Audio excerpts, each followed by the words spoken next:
ساختمون نوساز، مبله، اداری، همه چی تموم. فرمودین واسه چه کاری میخواین خانم مهندس؟ دفترهای حقوقی. شغلم وکالت آقا.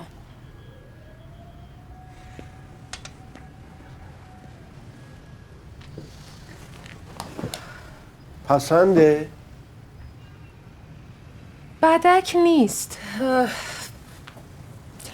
ولی ودیعش خیلی بالاست. یه همچین آپارتمانی تو این منطقه با این متراژ بالاش برام چندان اهمیتی نداره. از این جلوتر گیرت نمیاد مهندس. خودت حساب دستته. باش صحبت کنین ببینین میتونه از پول پیش کم کنه.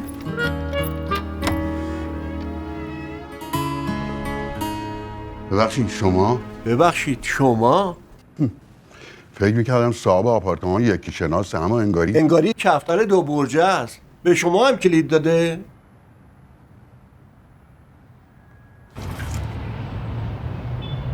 تمومش کنم مهندس. حیف که تو بورس سرمایه گذاری کردم. مگه میخوای بخری؟ باشه خداحافظ. جور نشد. باش صحبت کنیم ببینین حاضره که به جای کسری ودیعه اجاره رو بیشتر کنه.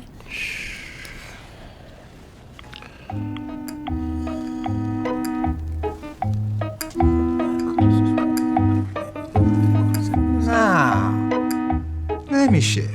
همش لازم دارم برای یک سفر خداپسندانه.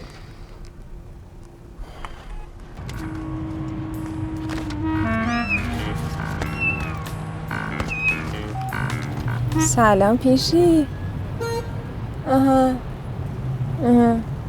نصری پیشی. بابای مرد شورتو ببرن گربه نره. داداشا سلام. علیک سلام. اگه این واحد راست کارته اینقدر دست نکن. راستش نمیدونم چی بگم. لازم نیست چیزی بگی، فقط سر تو حساب باش. همین. خب اینجوری که نمیشه که. ما اصلا نمیدونیم با هم تفاهم داریم نداریم. نمیخوای که زنش بشی خانوم؟ این چه طرز صحبت کردن آقا؟ منظوری نداشتم که خانوم. پیرو اون جلسه حضوری که ما خدمتتون بودیم ایشون حاضرن کامپلت اینجا رو رد کنه. سر سالم چه بسا سند زدین. 1000 ماشاءالله معتبرم تو کار صادراتن، اونم به اروپا. آفرین. ببخشید چی صادر میفرمی؟ تو پوست و رودم جونم. اسمش همچی خوب نیست اما پولش خوبه. پس با این حساب آمادن ودیعه رو تمام و کمال پرداخت کنم. زکی شما بگو من باز چقدر بنویسم؟ چقدر؟ قبوله. زکی جان؟ میگم خوب شد. البته من هنوز مطمئن نیستم که بخوام. یعنی بستگی داره. شغل این خانم چیه؟ خب میریم بانگا میپرسیم. در واقع میخوام مطمئن بشم که شغلشون مخل کار من نباشه. میشه پرسید؟ الان البته با این اوصاف فکر میکنم ایشون تو کار کتاب و مجلجات باشه. الو جانم سلام. چی؟ شغل مهندس؟ وکالت. چی؟ ناشره. هم ناشره هم دستی به قلم داره. خانم مهندس وکیل هستم. عکاسه. البته نه از عکاسی بخواد عکاس خونه بکنه. چی میگن؟ عروسی صنعتی تکنی هنری از ایناست. درسته؟ بفرما. کی درسته؟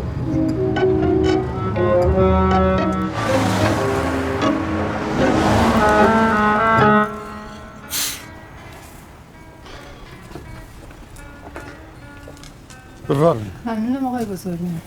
خداحافظ. نمیدونین چه دفتریه، همه چی تموم. شروع فعالیت مستقل حرفه‌ای تو بهت تبریک میگم گلنار. مرسی بابا جان. آیین قرآن یادت نره ببری قبل از هر چیز. چشم. دست درد نکنه. تعمیر شده اساسی. حالا چجور آدمی هست؟ من که خیلی نمیشناسمش ولی میدونم تو نشر کتابه، مثل شما هم نویسنده است. پسر خوبی به نظر میاد. فردا یه سر بهت میزنم. میخوام دخترمو در کسوت یک خانم وکیل ببینم. با این جوون هم آشنا بشم. گفتی اسمش چیه؟ زندی، فرهود زندی. میخوری؟ تو نمیخوای بزرگی؟ برای 2-3 روز تمه‌چی گذاشتم. نمیری بیرون از این فسفوتا بخوری یا؟ اجاق گازم که داری، غذاتو میتونی گرم کنی ها؟ همه چی تمومه. اگه بدونی چه لوبتیه ماما. ایوا دختره رو که نمیگی؟ دختره؟ دم آپارتمان رو میگم. دختره.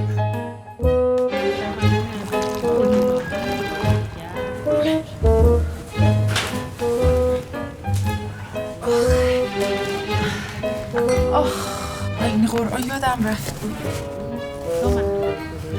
سلام. ببخشید پدر، کسی سراغ دارین که این چند تا کارتون رو من بیاره بالا؟ به من نیاز که مده عنکبوتی باشم یا فامیل من رضازاده باشه. صبحتون بخیر. صبح بخیر. شما رو عرض نکردم پدر جان. پدرجون کیه؟ من آقای قنبری هستم. قنبری. قربتون آقای قنبری. توی آسانسور بود.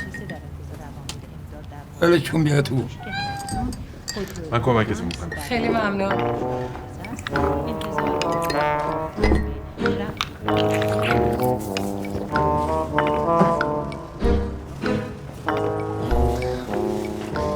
وای شربت خوردن توی لیوان حال میده. تصورش هم وحشتناکه.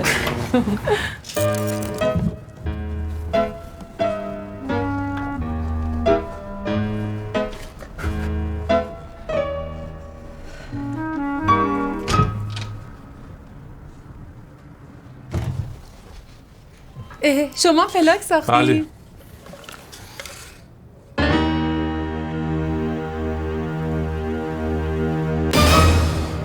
وکیل؟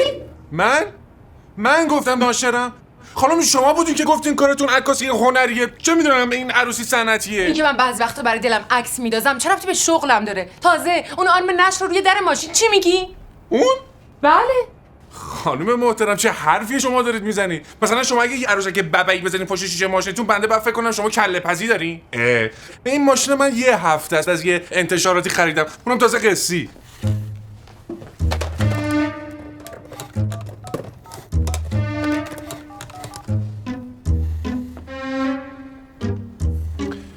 الو خود کلاهبردارتی؟ ببین من شکایت میکنم ازت به اتهام غش در معامله. من زندی هستم دیگه. فرهود زندی، وکیل دادگستری. الو بزرگ مهر هستم، وکیل رسمی دادگستری. به خاطر این حق بازی دادگاهی تو میکنم. خوب گوش کن چی بهت میگه. اگه تو با اون همکار نست واسه این خانم یه دفتر پیدا نکنه اون وقتی که نفهمیدم. برای کی دفتر پیدا کنن؟ من اولین جا رو دیدم. اونی که باید بره جنوالی هستین. پوشی؟ بله. حالا میبینی.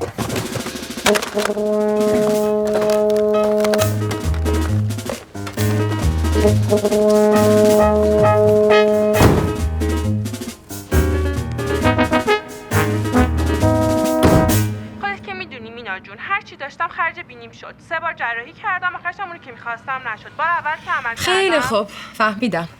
اگه پولم جور شد میدمش یه خورده‌شو به تو تا دوباره بریزی توی اون بینیت. اینطور که میگی راه حلش خیلی ساده است. باش ازدواج کن. با اون؟ آره. مردی نیست. من دارم بهتون میگم میخوام پول جور کنم بدم این دختره بره دنبال زندگیش. بعد تو میگی باش ازدواج کن.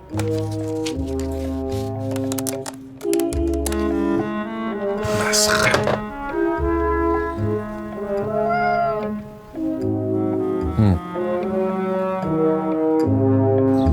تشکر. واقعا شرمنده کرد. دشمنتون شرمنده، ناقابله.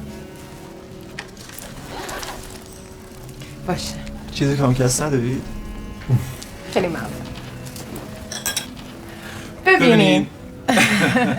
بفرمایین. خواهش میکنم شما بفرمایین. لیدیز فرست. مرسی. من بابت حساب جدا متاسفم. منم همینطور. واقعا ازتون عذرخواهی میکنم. همینجا. اصلا حرفش هم نزنین. تقصیر من بود. تقصیر شما؟ چقدر فروتنی.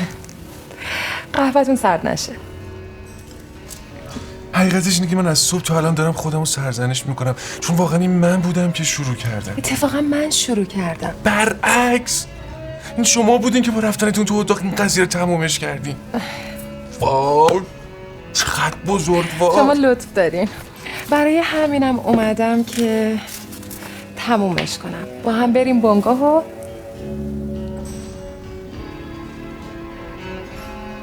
خب البته میتونیم بریم بنگاه، اما بله. من فکر میکنم جوان جنتلمنی چون شما نمیخوام بزرگ میگه تعارفو بذار کنار. من فکر میکنم که ما مگه شما نگفتین لیدیز فرست؟ ولی قاعدتا منظورم نبوده که دنکیز نیکس.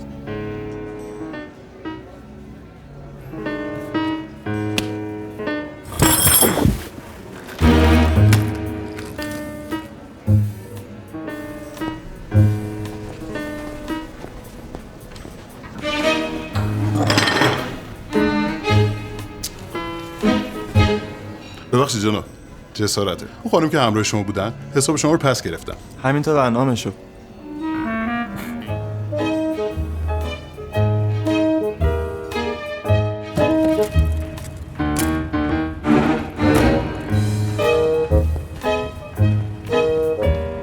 سلام، خسته نباشین.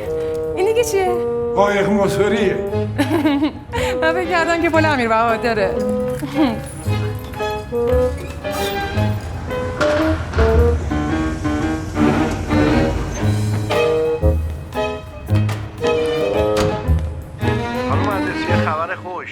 زنگ زدم مژده بدم بهتون که یه مورد اوکازیون پیدا کردم. آخه لابو طبقه مژدگانی هم داریم. ناراحتی از اتحادیه زنگ زدن توبیخت کردن؟ صبر داشته باشین تازه اولشه. شکایت میکنم ازت. چرا هوا رو میکشی آقا؟ مگه اینجا چاله میدونه؟ چیزی که عوض داره گله نداره سرکار خانم. بالاخره خواهیم دید کی کم میاره. حاضری همین الان قرعه کشی کنی؟ نه. ولی حاضرم شرط ببندم. هر کی باخت پولشو میگیره و میره. باشه. چه شرطی؟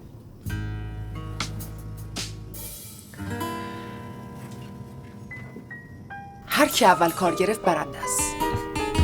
قبول. از حالا خودتو بازنده بدون. خودتون بازنده بدونید از همین الان. سعی کنید در اون لحظه لبخند فراموش نکنید.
سلام علیکم. سلام پدر جان، خوش آمدی. بفرمایید. ببخشید. نه خواهش میکنم بفرمایید. بفرمایید این طرف. پدر جان بفرمایید این طرف خودم در خدمتتون هستم. تشریف بیارین اینجا. خانم ول کن خوبیت چرا همچی میکنی پدر جان اینجا؟ یه دقیقه صبر کنید. اینجور موقع ها خانم‌ها بهتر به کار آدم رسیدگی میکنن. خواهش میکنم این طرف. با اجازه.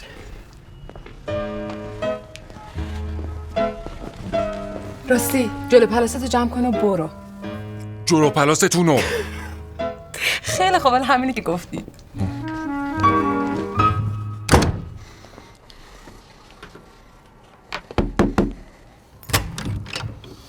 اتهام کاردزدی به من نمیچسبه حضرت آقا. بفرمایین تو پدر. آقای زندی به کارتون رسیدگی میکنن. این پرونده مال شما. ولی شرطمون هنوز سر جاشه.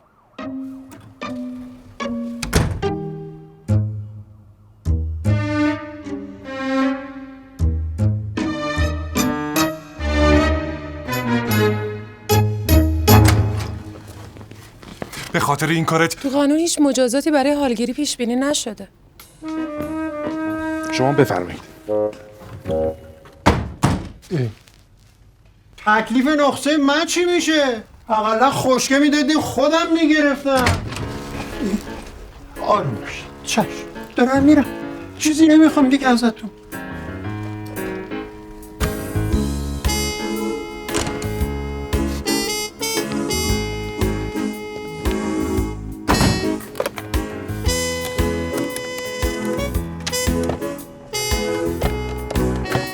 یادت گفتی 3 بار دماغتو عمل کردی آخرش هم اونی که میخواستی نشد؟ درسته. خب بیا دکتر شکایت کنی. وا نگو مینا جون، اون الان نامزدمه، میخوایم عروسی کنیم. خوشبخت باشی. ببین یادت تو میگفتی دکتر بدون عصب کشی دندون تو پر کرد بعد تو مجبور شدی بریم اونو بکشیش؟ آره. میتونیم بریم ازش شکایت بکنیم، میتونیم بریم یه دندون تو ازش بگیریم. بابا بیچاره 2 هفته پیش مرد. خدا رحمتش کنه. اونی که تو گوشی فوت میکرد؟ کیو میگی؟ آها خب بیا ازش شکایت کنیم. خودم وکیلت میشم و گیرش میارم. ازت حق و وکالت نمیخوام. اون که معلوم شد فرزانه بوده. خودش تو کنکور قبول نشده بود. میخواست اذیتم کنه درس نخونم. حالا ما آشتی کردیم. خدا رو شکر همه با هم خوبیم. یادم یه روز به شریک سابقت گفتی برو بابا.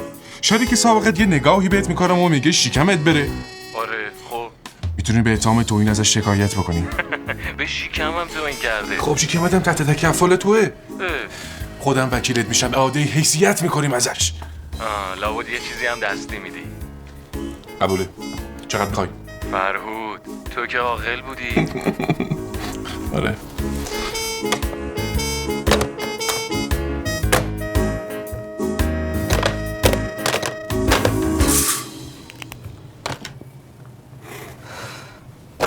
من موندم چطور 2 جوان تحصیل کرده اونم وکیل خام 2 بنگاهی دقلبات شدین. خریت. حالا سهم ودیه اونو چطوری جور کردی؟ عمه سرور مهربون. کار خوبی نکردی. بابا جون اینقدر معلومات هم نکنین دیگه. چرا به من نگفتی؟ قبل از قرارداد همون دیروز زنگ زدم گفتین ندارم. میگم چرا با من مشورت نکردی که میخوای پول قرض کنی؟ امروزو میگم. خب نظرتونو میدونستم. حالا مثلا در مقابل عمل انجام شده قرارم دادی؟ یه چیزی تو همین مایه ها. خیلی خوب پاشو برو بخواب. صبح مفصل باید درباره‌اش حرف بزنیم.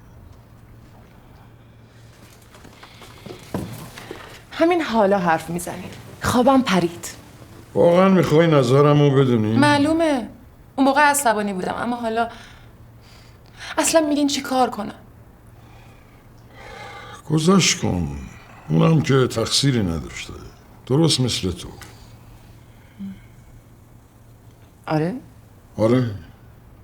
پول عمتم پس بده. اون وقت این پسره یه جورایی خوش به حالش میشه. ولی پدرت بیشتر خوشحال میشه. خودت هم از این جدل بیاسل خلاص میشی.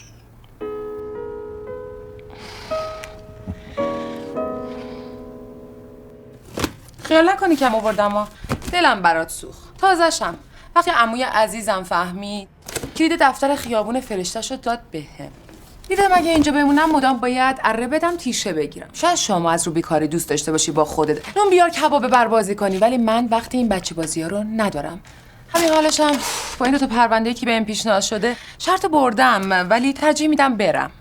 ببخشید کدوم 2 تا پرونده رو میفرمایید؟ حالا واسه شما چه فرقی میکنه؟ ده نشو. شما 2 تا پروندم نه. یه پرونده واسه من رو کن. من همین الان اساسمو جمع میکنم از اینجا میرم. مرد و مردونه؟ مرد و مردونه. باشه خودت خواستی.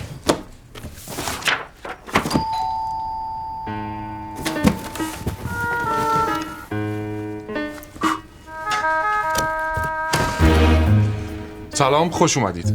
فرهود زندی هستم، وکیل پایه 1 دادگستری. بفرمایید. خانم بزرگمهر تشریف دارن؟ لحظه گوشی. بفرمایید داخل.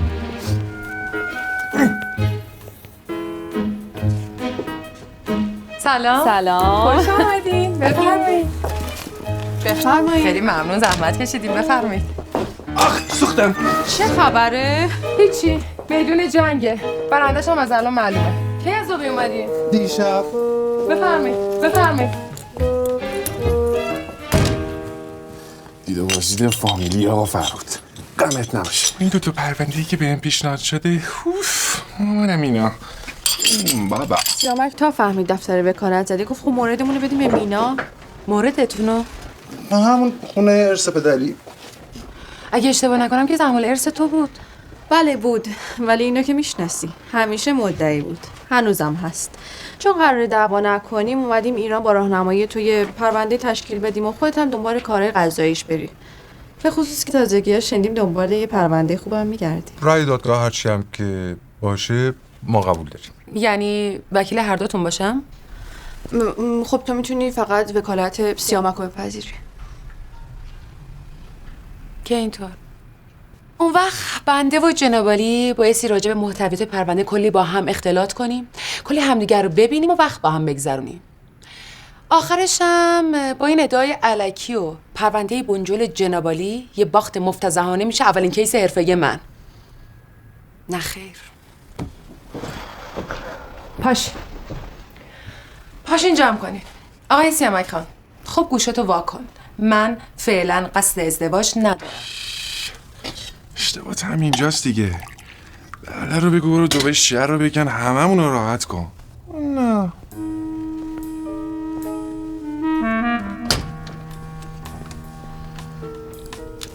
یه کاری بکن دیگه.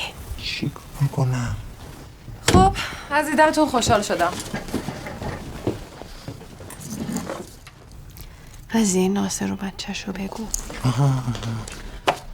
خب خدافظ. راستی ناصر که میشناسی؟ پسر عمم. فکر کنم یکی دو بار دیدمش. خب که چی؟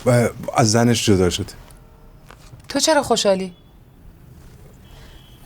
آخه با خانمش سر بچه‌شون کلکل دارن.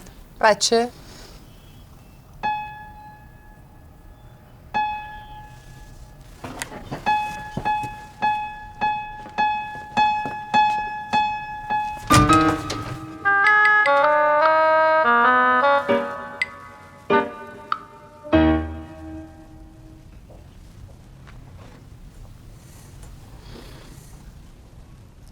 واقعا که چی؟ واقعا که چی؟ فکر کردم این دره اتاق منه، نگو که اون یه دره. خب خانم 2 تا دره. اومدم بیام 2 تا دره اینجا. از هر کدوم اون یه اتاق در منه. اون در اتاقه. یکی در منه، در اون اتاق اون یکی. داد میزنه اینجا هی. خانم کافر همه رو به کیش خود پنداره. بریم.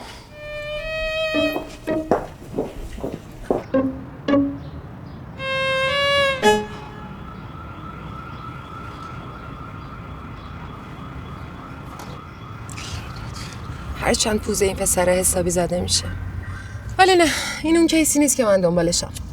نمیتونم خودم رو راضی کنم که یه بچه را از آغوش مادرش جدا کنم. ببخشید. داری اشتباه میکنی یا؟ اون برای بچه ناصرم هست. آدم تو مسئول بهشت و جهنمش نیستی. آخه چطور میتونم واسه جدا کردن یه طفل معصوم از مادرش تلاش کنم؟ درود بر اون عرق زنانت. نه، نمیتونم وکالت ناصر رو قبول کنم. نمیخوام تو این جدایی قدمی برداشته باشم، ولی حاضرم تو عالم خویشاوندی یه جلسه مشاوره براش بذارم، غیر رسمی رایگان. همین امروز هم میتونیم بفرستینش دفتر. البته جنابالی هم همراهشون نمیاین.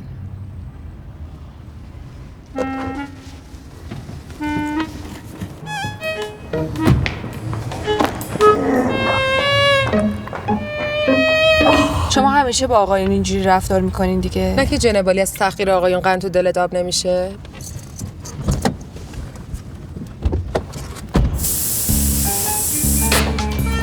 بریم ایران منو باش آشتی بده. چی کارم کردی؟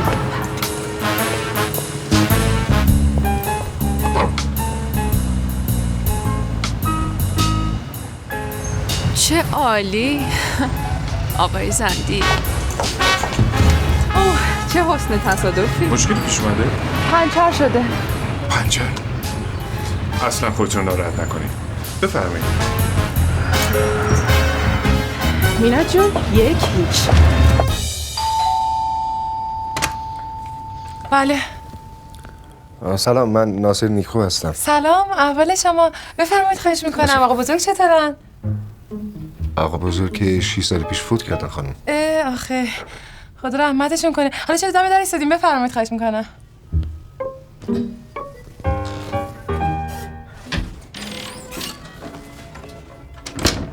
بچه‌ها راجع به مشکلتون با من حرف زدن. امیدوارم درک کرده باشین چرا وکالتتون رو قبول نکردم. ولی فکر نمی‌کنم یه جلسه مشاوره مشکل ایجاد کنه. به هر حال در خدمتتون هستم. معرفی میکنم. آقای نیکو برای کار حقوقی تشریف آوردن. خوب کردن. خیلی خوش اومدید. اگه اشتباه نکنم آقای زندی. خوشبختم. خوشبختم. بفرمایید این طرف، خواهش میکنم. خانم نوشیدنی لطفاً. بفرمایید. خواهش میکنم.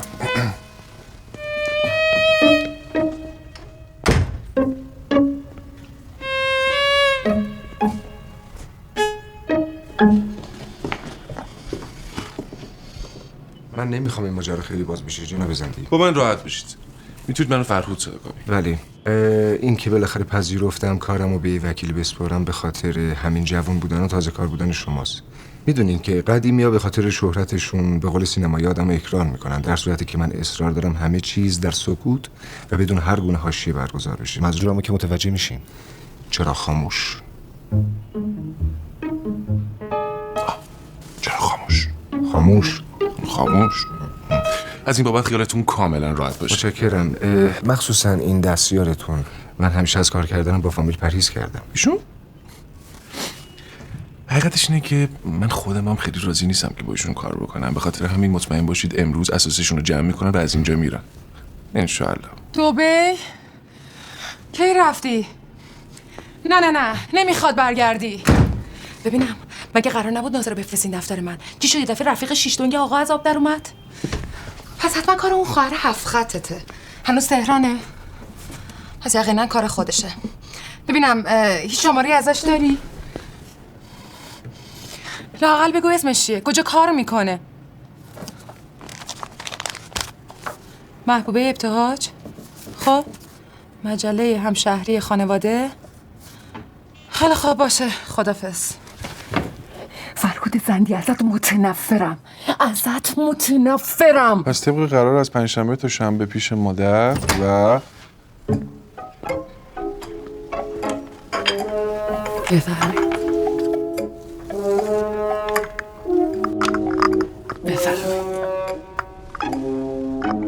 نوشه جان. ممنون.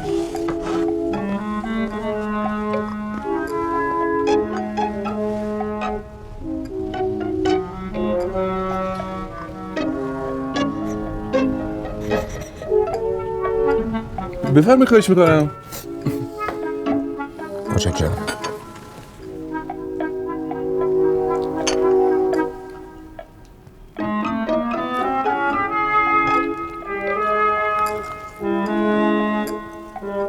پس گفتین که 3 هفته از سامان برده و تحویل نداده. خب دقیقاً 3 هفته و 2 روزه. در واقع سامان رو دزدیدیم. آقای قنبری سلام. مهمون داشتیم، اومدم ازتون لیوان قرض بگیرم نبودین. فضولی کردم اون لیوان دسته داره رو برداشتم.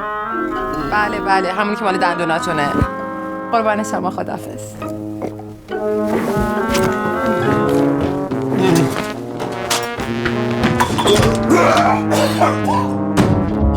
حقت بود. چه خبره؟ مطمئن باش تلافیش سرت در میارم. می‌ذارم بیرون. عمران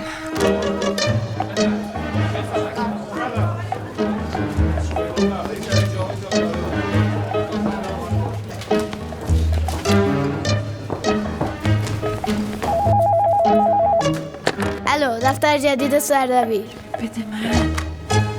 آخرش من کارمو به خاطر تو از دست میدم. بله. سلام خانم ابتهاج. من مینا بزرگمهر هستم، وکیل رسمی دادگستری. وکیل؟ وای وکیل. نگران نباشین خانم ابتهاج، من فقط قصد کمک به شما رو دارم. وقتی شنیدم قصد مهاجرت به خارج از کشور رو داره وقتی شنیدم سامانم میخواد با خودش ببره من بودم که به مامان گزارش دادم. دیگه برش نگردوندم. مهد کودکم نذاشتم بره. حتما میدونی که علیهت اقامه دعوی کرده. بله. ما باید با تمکین در برابر قانون و توسل به اقدامات قانونی احقاق حق کنیم. تا قبل از اینکه انگیزتو بهم بگی فکر میکردم اینم یه دسیسه از طرف ناصر. آخه وکیل که یهویی از آسمون نمیافته. چه مظلوم خودتی. تو رو نمیگم، ما زنها مظلومی. آخه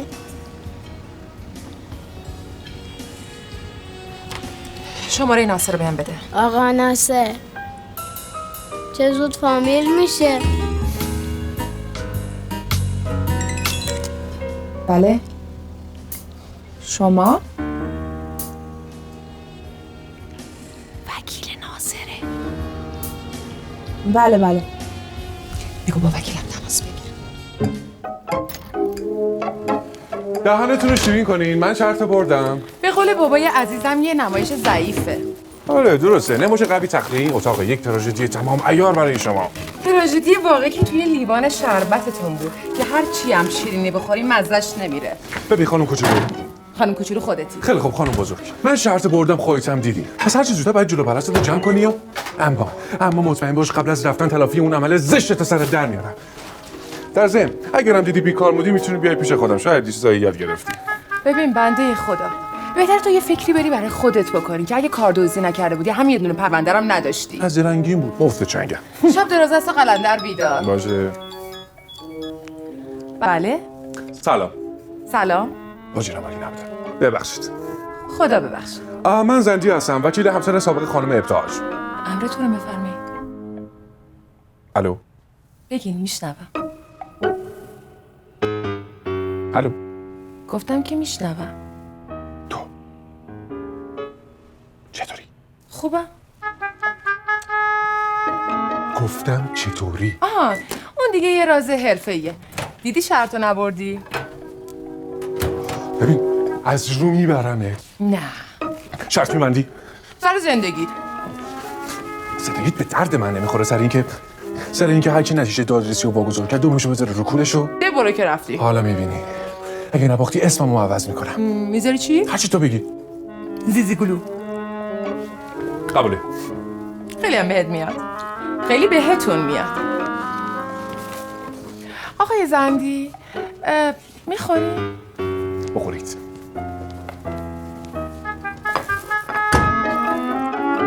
فردای دادخواست متقابل تسلیم شعبه رسیدگی کننده میکنی.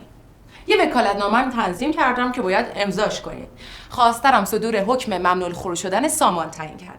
همینطور در صورت اقدام مهاجرت ناصر واگذاری 1000 نفر به جد پدری. اون پیرمرد پیرزن که نمیتونن از این آتیش‌پاره مراقبت کنن. چه بهتر. اون وقت گزینه بعدی میشه مادر طفل. فردا اول صبح میری مغز، سامان تحویل ناصر میدی، ازش هم رسید میگیری. باهاش هماهنگ کردم. من نمیتونم سامانو ببرم تحویل بدم. نگران نباش. فکر اونجاش هم کردم. حالا بگو رنگ و مدل ماشین ناصر چیه؟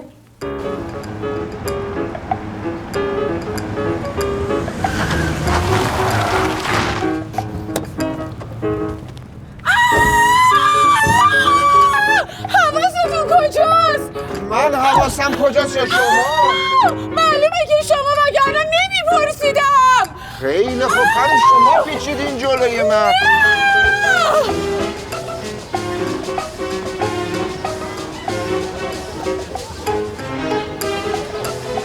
خانم هیچ اتفاقی نیفتاده، فقط چسبیدن به هم دیگه. فقط باید افسر بیاد. یعنی چی؟ نه خانم میگم هیچ اتفاقی نیفتاده. گفتم فقط افسر. خب ببینید خانم محترم، من کارت بیمه‌مو تقدیم میکنم، خسارتش هم هرچی باشه تقدیم میکنم. من عجله دارم، الان بچه‌م مدرسه که بعد برم اونو برش دارم. افسر الو.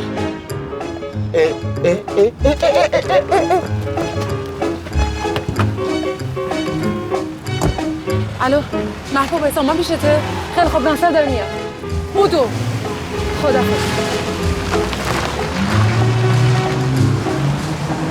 واقعا هم چیزیش نشده.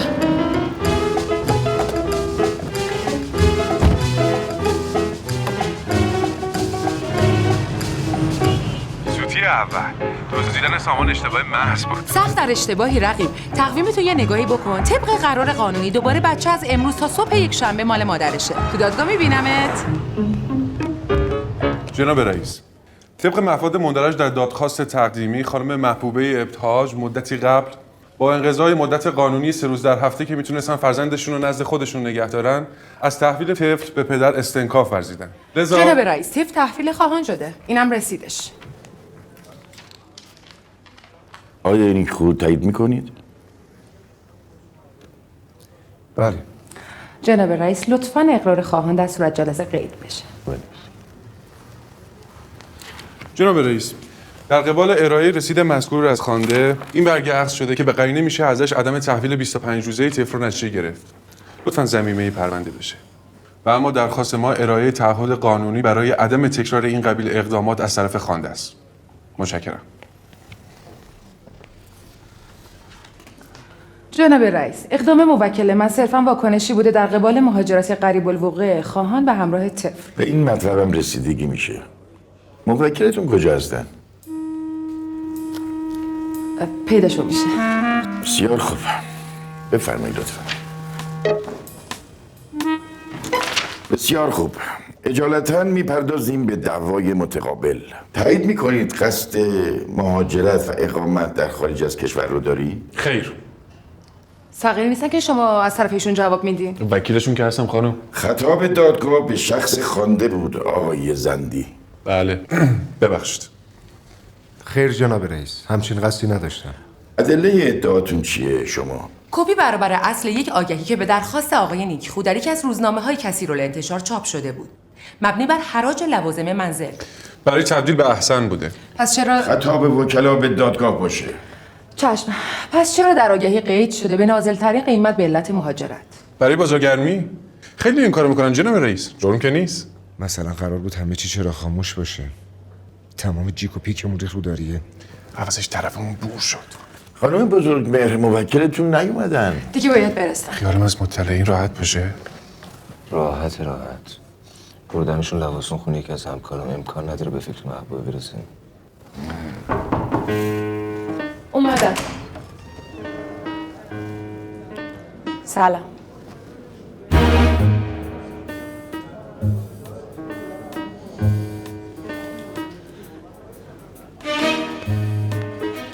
جناب رئیس، به استناد ماده 97 جهت ارائه ادله جدید تقاضای مهلت 1 روزه دارم. حالا چرا فقط 1 روز؟ برای اینکه این نگرانی وجود داره اگه بیشتر از این باشه خواهان طفل رو از کشور خارج کنه. صحیح هست.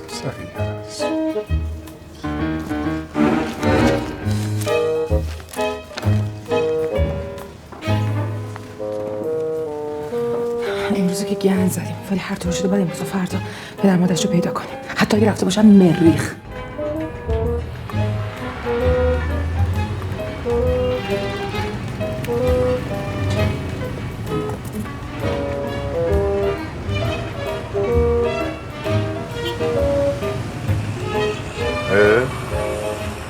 ماشین نداری خانم کوچولو؟ بابای عزیز دلت ماشینت امروز گرفتی. آره.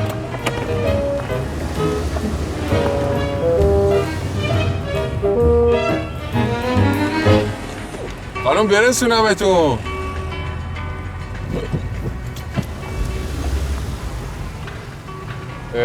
خانم بزرگمه.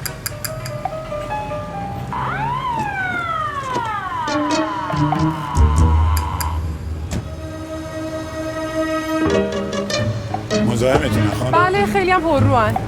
نه جناب سروان اجازه بدید. جناب سروان اجازه بدید الان توضیح میدم خدمتتون. خانم بزرگ بهشون بگید دیگه. آقا راهنمایی کنین کلانتری. چشم سلام. جناب بزرگ یه لحظه اجازه بدید برای خانم آقا. نه قربونت وقتی رفتیم کلانتری کلتون رو تراشیدن متوجه میشی. بفرمایید آقا. بفرمایید. الان بفرمایید آقا. بهشون بگید آخه الان. قربان یه لحظه. آقا بشینید. راه بیفت عزیزم. بفرمایید آقا. دیروز خوش گذشت؟ راستی چرا ولتون کردن؟ این مملکت قانون نداره؟ داره. خوبم داره. تو دادگاه ملاقاتتون میکنم خانم بزرگمه. امروز قول میدم به شما بیشتر خوش بگذره. خواهیم دید.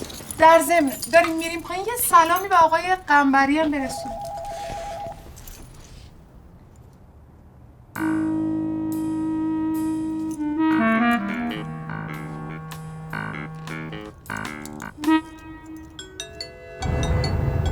بفرمایید. اشارت میکنم خونه خرابت میکنم وکیل در بیت بدبختت میکنم. مگه دستم بهت نرسه پسری؟ لات بی سر پا. ببین فقط دعا کن که فقط دستم بهت نرسه وگرنه میدونم باید چی کار کنم. دنیا داره مکافاته. به قول مامان جونم از هر دست بیری از همون دست پس میگیری. حواست باشه امروز خیلی دیر به دادگاه نرسی وکیل بعد از این. خدافظ. آقای قنبری کلیدساز خبر کنین. اصلا برین یه آهنبر بیارین. تو رو خدا عجله کنین. بلند نکن خانم. یه دقیقه دندون رو جگر بذار ببینم من چیکار دارم میکنم آخه. به جنبین. مگه من جیمز بوندم؟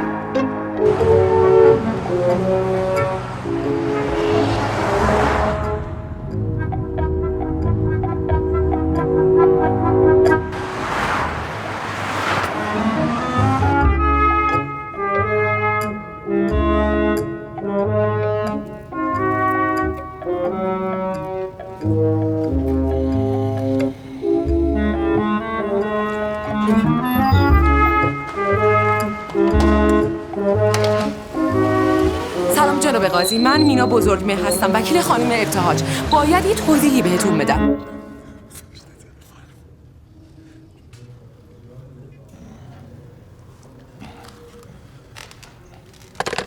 بعد 20 دقیقه تنفس رسیدگی به پرونده رو شروع میکنیم.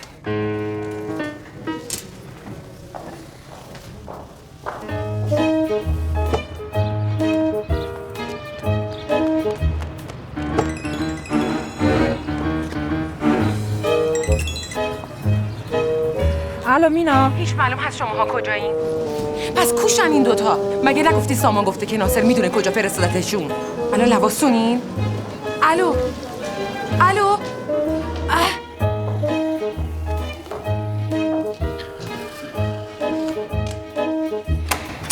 سلام، ببخشید جناب رئیس.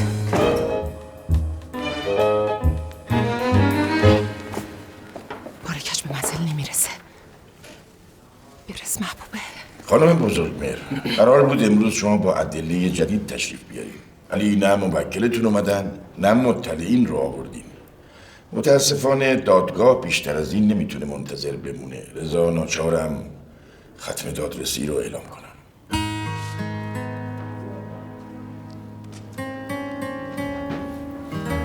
با اجازه. آوردمشون. سلام. سلام. بیچاره شدی. ببینم یعنی باختیم؟ منو نگاه کن، یعنی باختیم؟ نمیدونم. ببین مسافرت تو منکر نمیشی، فقط میگم یه سفر تو روسیه چند روزه بوده همین. بابا من بهش خیانت کردم.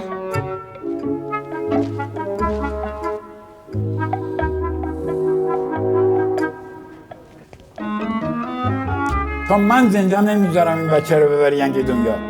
پس لباسون برای خرید نخودسیا بود؟ ساکت همه بنشینن لطفا. بیرون کسی هست که مراقب طفل باشه؟ من برم بیرون. مگه دعوا سر من نیست؟ باشه. آقای زندی.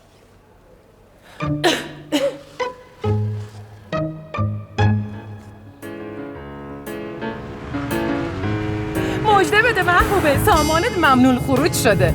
ناصرم اگه بخواد سامان رو به سفر خارج از کشور یا به ادعای اون وکیل آماتورش توریستی ببره، باید وثیقه بسپارن یا یه دادخواست دیگه بدم برای باطل کردن حکم ممنون خروج شدن سامان. وای خدا مردم از خوشی. فرمایش. سلام. امرتون. بریم. کجا؟ تلفنی که بهتون گفتم، ساعت 10:30 توی بنگاه قرار گذاشتم. شما کار خوبی نکردی. منظورتون چیه؟ ما با هم شرط کرده بودیم که اگه اولا حکم دادگاه هنوز قطعی نیست. ممکنه من و موکلم تو مهلت قانونی اعتراض بدیم. چند درصد احتمال میدین دادگاه تجدید نظر رأی اولیه رو تایید نکنه؟ شما بگو 0%. اصلا وثیقه میذاریم، برای ابطال حکم دادخواست میدیم. حالا شما چی میخوای بگی؟ شرط ما نتیجه این دادگاه بود که اونم باختی. شرط ما نتیجه این پرونده بود که هنوز مختومه نشده. که داری دعوه در میاری زیزی گلو. بعدش هم ما داریم واسهتون. بله. سلام ناصر، تویی؟ نه اتفاقا منتظر تماست بودم. آره راجع به همون موضوع. فقط ناصر جان میتونی یه 5 دقیقه دیگه تماس بگیری تا من یه موجود مزاحم از اینجا دورش کنم؟ متشکرم. خدافظ. تو به من گفتی که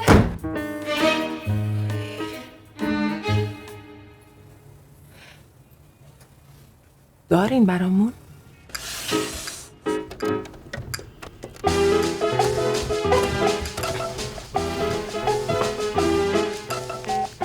یک دو سه 1 2 3 1 2 3 امتحان میکنی؟ 1 2 3 1 2 3 1 2 3 1 2 3 امتحان میکنی؟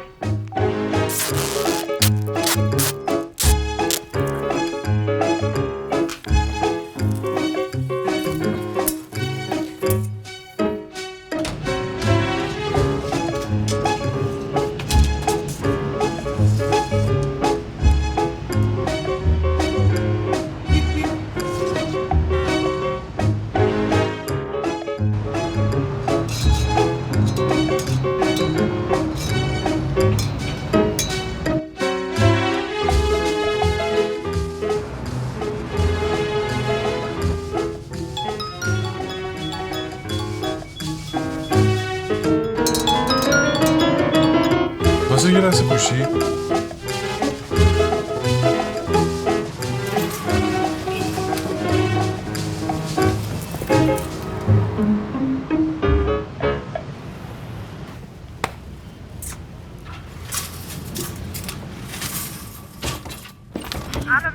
این چه وقت زنگ زدن؟ بعداً زنگ بزن. من که خدام این دختره رو سوسکش کنم. بابا هرچی باشه یه موقع زنت بوده. انصاف نیست همین 2-3 روز تو هفته هم نظری بچه پیشش باشه. شدنش که شدنیه. منتها باید ماده قانونیشو پیدا کنه. نه الان نه. باید برم از جون از سینا ببرم خونه، بعدش برمیگردم سوادمو یه مروری بکنم. تو هم بیا اینجا. اگه تونستی قانعم بکنی که این تنبیه حقشه، اون وقت یه دادخواست جدید میدی. چه کار میخوام بکنم؟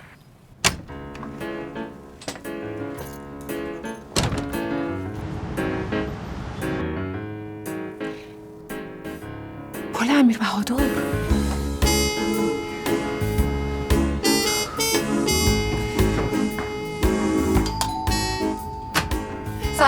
سلام. متاسفم دیگه دارم تعطیل میکنم. باشه میشه ببخشین گوشیتونو؟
خداین اینا؟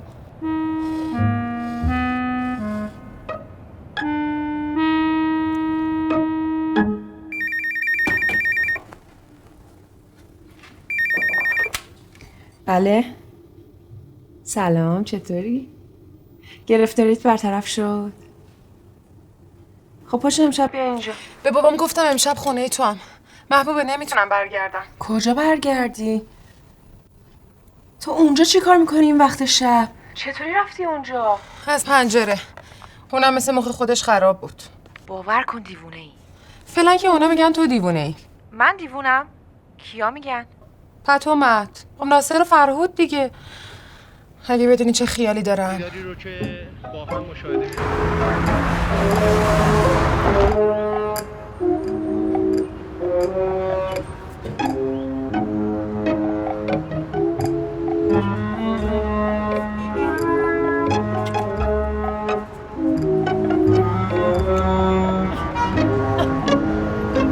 ای بابا اومدم یه باسکتبال ببینم ما.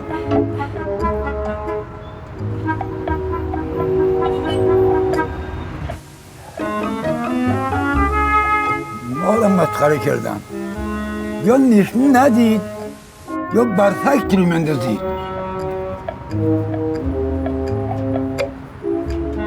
زیاد چایی نخوری یا تا صبح مکافاته. نه خیلی از خیلیش گذشتی. همه کانادا با هم رفت. لنگ کفشم کو؟ من چه لنگ کفش نمیبینم. فکر کنم یکی برای لیلی بردتش. خداحافظ. تکه های نردبون من یادت نره ببری.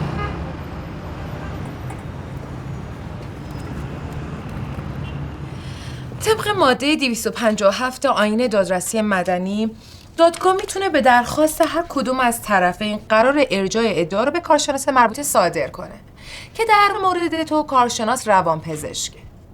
البته میدونی که خود بیماری هم خیلی تعیین کننده است. ببینم تو از این قرصای مورفین دار که مصرف نمی‌کنی؟ فقط روزی 2 تا قرص اعصاب، صبح و شب.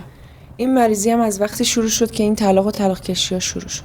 حالا یعنی من روانیم؟ عزیزم این چه حرفیه میزنی؟ اگه اینجور باشه که نصف مردم دنیا روانی‌ان. نمونهش همین فرهود زندی. حالا اون چی که میتونه موجب صدور رأی علیه تو بشه اثبات عدم صلاحیت توه.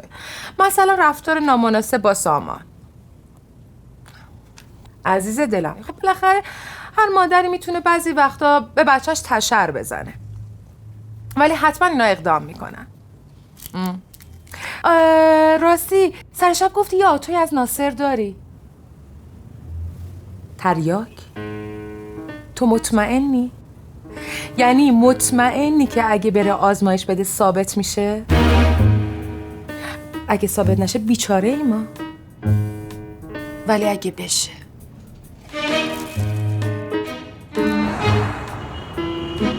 حتما برای رختاشون تناب کم آوردن، اومدن آنتن کردن. بی انصافا. اومد. اینقدر حرف نزن، اومد دیگه. آماده ای؟ آره خدافظ. همین که من میگم امکان نداره. بله بفرمایید. خواهش معلومه می‌کنم. که من اول میفرمایم. سلام علیکم. سلام علیکم مادر، حالتون چطوره؟ خوب است؟ ببخشید بهش بگید امکان نداره بذارم بچه‌مو با خودش ببره. بله. چه خوش خیال. خانم ابتهاج ازتون خواهش میکنم مادر جون شما بفرمایید. یعنی چی طرز حرف زدن آقا؟ من چه اصلاحی ادبی به شما کردم؟ بفرمایید اصلاحی ادبم بکنید. خودتون هیس. ببخشید تو رو خدا. آقای زندی من دارم با شما صحبت میکنم، به من نگاه کنید. خانم الان دارم به شما نگاه میکنم. چه طرز نگاه کردنه؟ خب بله بفرمایید. مادر جون شما میخواید بفرمایید داخل؟ شما بفرمایید خواهش میکنم. خانم من اصلا دلیل عصبانیت شما رو نمیفهمم. خیال کردین من کم میارم؟ من به خاطر بچه‌م همه کار میکنم. حالا که اینطور شد منم سر در نمیارم. سر من داد نزنید. من امروز باید تکلیفمو روشن کنم. خانم شما چند لحظه اینجا تشریف داشته باشین بزنین وقت بگذره، بعد ما با هم صحبت میکنیم. مادر جون پرونده رو بدید به من، خودم رسمی میکنم. شرمندم به خدا.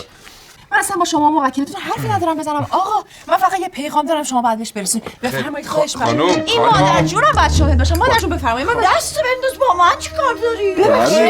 خیلی خوب. الان پروندهتون بررسی اینجا چه خبره؟ منو بگو کجا اومدی؟ عجب گیری کردم.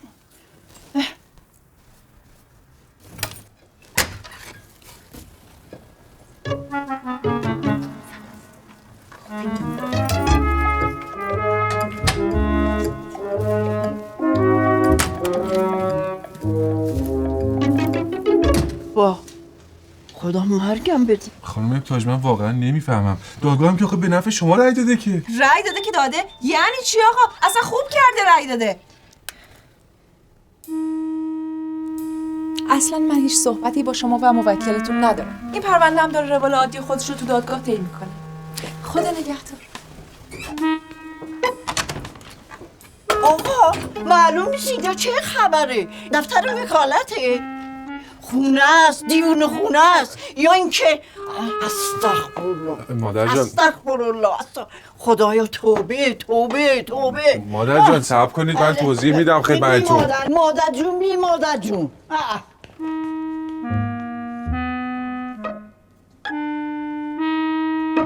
ناصر باور کن هر قاضی منصفی اینو تو این شرایط میدید بدون مراحل قانونی رأی به جنونش میده. آخه تو اصلا میخوام بدونم چه جوری 7 سال با این زن سر کردی؟ بابا و گوشی تلفن دارم. گوشی. بله. سلام. حالتون چطوره خانم؟ خواهش میکنم. به خدا من واقعا شرمندم. اتفاقی که امروز جلوی در افتاد. بله پرونده‌تون الان پیش منه. با پیک بفرستم؟ ببین من به شما کاملا حق میدم بابت اتفاق امروز صبح ناراحت باشین، ولی واقعا یه دختر جوانی پا برن نست اتاق من؟ چطور ممکنه؟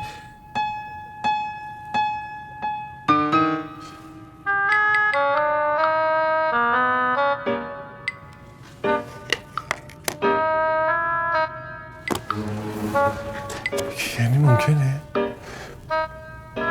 از مادر محبوبه و این هوچیگری. الان ناصر هنو گوش دستته؟ ببین هر قاضی منصفی اونو دیده بود بدون طی مراحل قانون بهش گفته بود ای والله.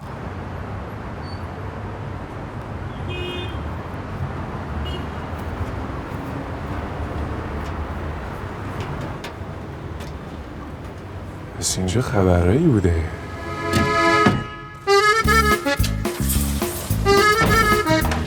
چیزی که عوض داده گله نداره.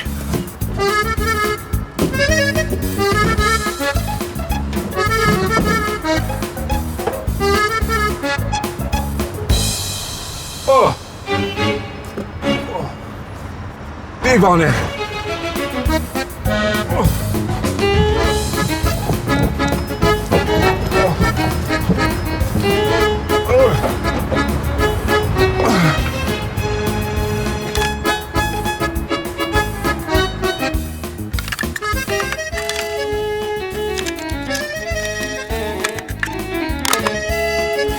حالا دیگه تمام مکالمات شنود میشه وکیل دونپایه.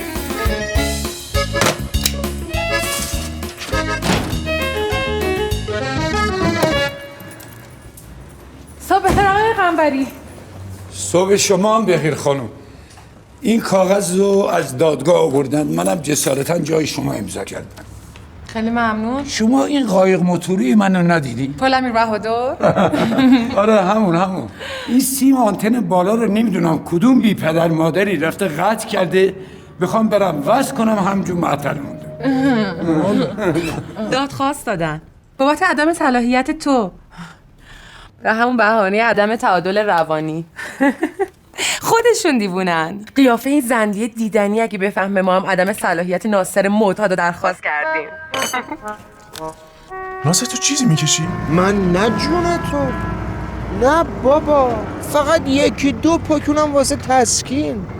اما دکترم در جریانه به سوز پدر تنهایی. همونم میذاریش کنار، فهمیدی؟ شاید لازم باشه بری آزمایش بدی. باشه هر چی تو بگی. یه آشی براش بپزم، یه وجب روش روغن باشه. صبر کن. تو که با اطمینان گفتی معتاده. من چه میدونم؟ سامان چند وقت پیشا میگفت با چشای خودش دیده یه چیزایی دود میکنه که سیگار نیست. اونم قایمکی. شکایت کیفری کردن. ادعای شرف. میدونی این مجازاتش چیه؟ خانم اجازه ما میدونیم حالا میگی چیکار کنیم؟ چیکارشو دیگه من تعیین میکنم. تو باید یه زنگی به ناصر بزنی و یه جوری من اصلا حاضر نیستم ریختشو ببینم. از تو تلفن که ریختش معلوم نیست. حرفشم نزن. اینو از من نخوا. از من بخوا خانم کوچولو. خیلی خوب. بذار من یه خورده فکر کنم. خداحافظ. به خدا سپردمت. خیلی مراقب خودت باش. حال کردی آقا ناصر؟ دمت گرم داشت فرود. خواهش میکنم. الان ناصر ببین یه دفعه خر نشی ها. این چه طرز حرف زدنه؟ ببین منظورم اینه که اگه بهت زنگ زدن وا ندی، رضایت ندی. بچه شدی؟ باز تو پشت خطی دارم.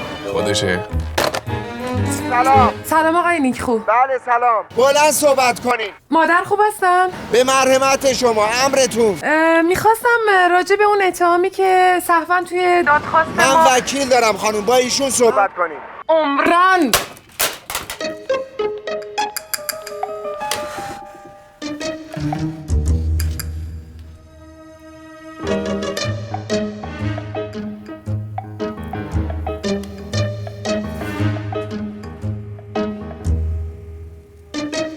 یه سوال تو قانون برای کار گذاشتن فرستنده توی گوشی تلفن وکیلی که با آدم روی پرونده مشترک کار میکنه چه مجازاتی پیش بینی شده؟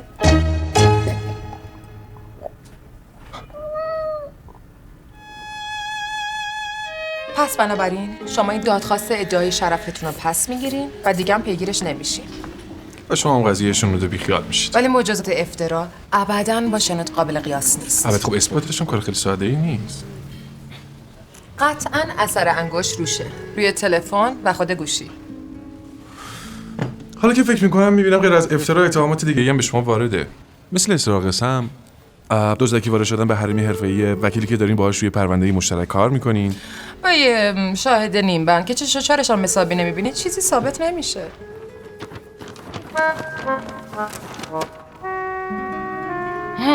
تو با مزه جایدن زباله هم که میجوری توی بالکن حتما افتاد. از اولش هم یه هوا برای پام بزرگ بود. شواهد دیگه ای هم هست. مثل گوشی معاینه دکتر بهشتی که هنوز جای گردیش پشت شیشه اتاقمه. فکر میکنه این تو اتاق من چیکار میکرده؟ اگه اینکه تو دادگاه توجیه دیگه ای واسش داشته باشه. خیلی بیادبی. جناب زرنگ، با یه گل سر و یه لنگ کفش که احتمال میره از اتاق من دزدیده باشی، با این لکه گرد پشت شیشه که تا الان باد و بارون حتما حسابش رسیده، توی دادگاه واسه ترم خورد نمیکنن. کپسول شنودی یه چیز دیگه است. به زودی خواهیم دید. محض اطلاعتون عرض میکنم. سند خونه ناصر همین امروز از رهن بانک در اومد و فردا به عنوان وثیقه تو دادگاه است. البته به همراه یه دادخواست. بعد از اون ناصر سامان جناب عالی‌گرم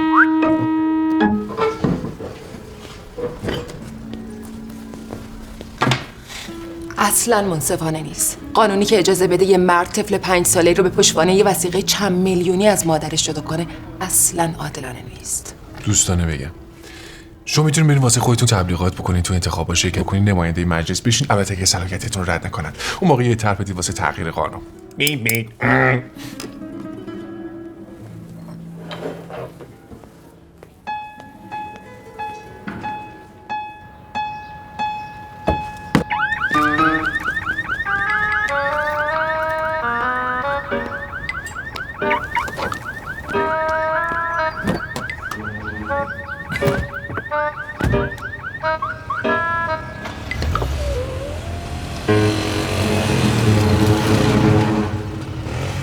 کجا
شما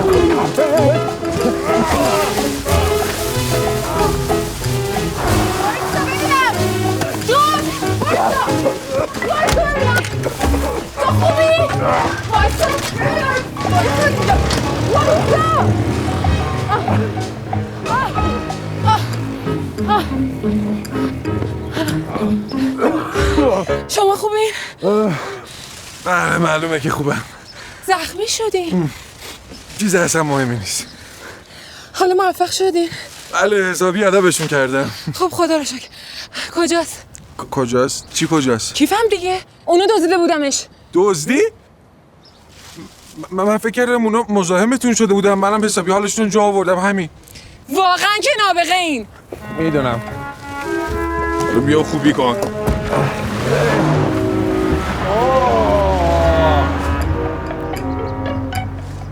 هی داره خوب میاد. فقط یه دستمال میدادی. فرمایش. هیچی. خواستم بگم این طور رانندگی خیلی خطرناکه. واسه جونتون اصلا خوب نیست. در واقع اصلا احتیاجی هم بهش نیست. دوست! چرا دوست؟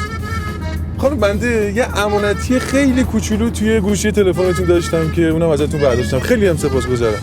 حالا با چی وایسادین؟ حرکت کنید، لبخند بزنید. زندگی زیباست. دنیا که به آخر نرسیده که. ادامه بدین. سلام.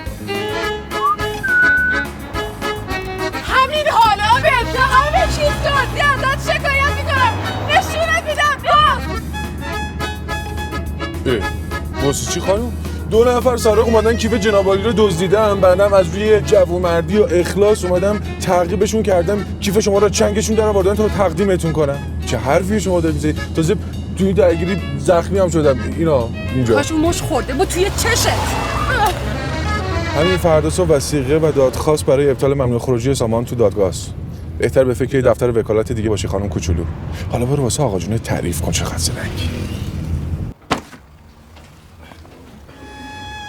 پیش خودم گفتم اگه تا فردا صبر بکنم ممکنه ایشون خیلی قصه بخورن. واسه همین با اجازهتون رفتم از توی برنامه دفتر آدرس خونتون رو برداشتم و زنده باشی بسارم. اصلا کار خاصی نکردم.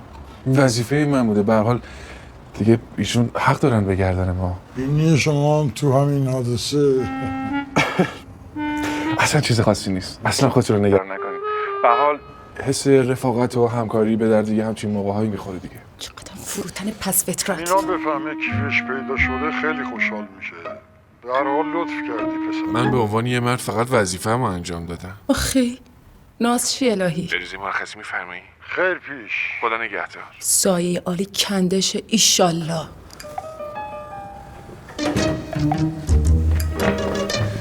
مجده یادت نره. لازم لبخندم فراموش نشه خانم کوچولو. یه مژدگونی بهت نشون بدم که حس کنی. کیف دزد. باشه.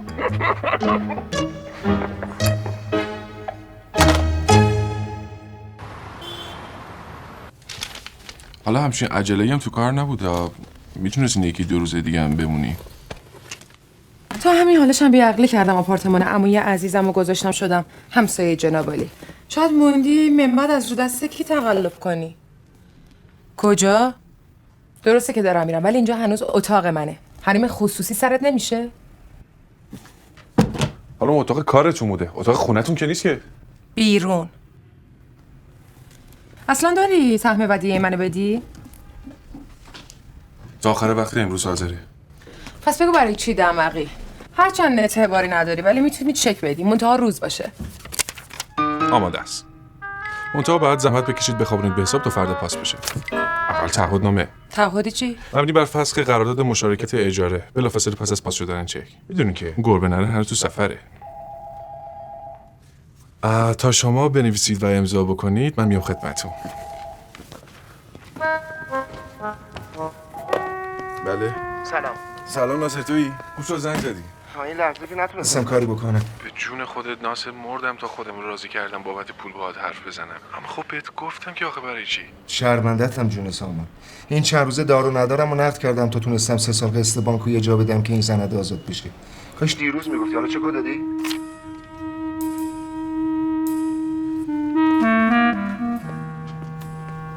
همین حالا پیش پای شما. شرمندتم به خدا. حالا خوبه میخوابونه به حساب تا فردا خدا کریمه. لطفاً برای من اینو برگشت بزنید.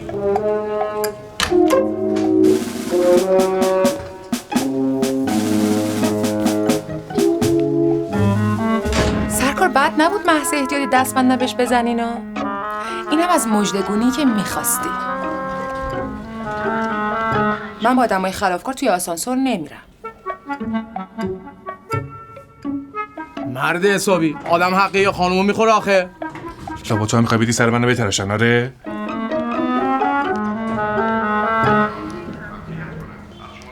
چطوری فرهاد زندی؟ آقای قنبری یه زحمت بکشین این کارتون وسایل منو ببرین بالا. موندگار شدید انشالله. دیدم این همکارم کلاهبردار از کار در اومد و گرفتنش. اینه که گفتم دفتر خالی نمونه. همانند فرزند اوناس تا 7 سالگی به مادر طفل واگذار خواهد شد. بر اساس این مصوبه که با رأی قاطع نمایندگان مجلس شورای اسلامی و در حمایت از حقوق زنان و مادران. سرکار من میخوام رضایت بدم. شما تعهدنامه‌تون رو میدین، چکتون رو پس میگیرین.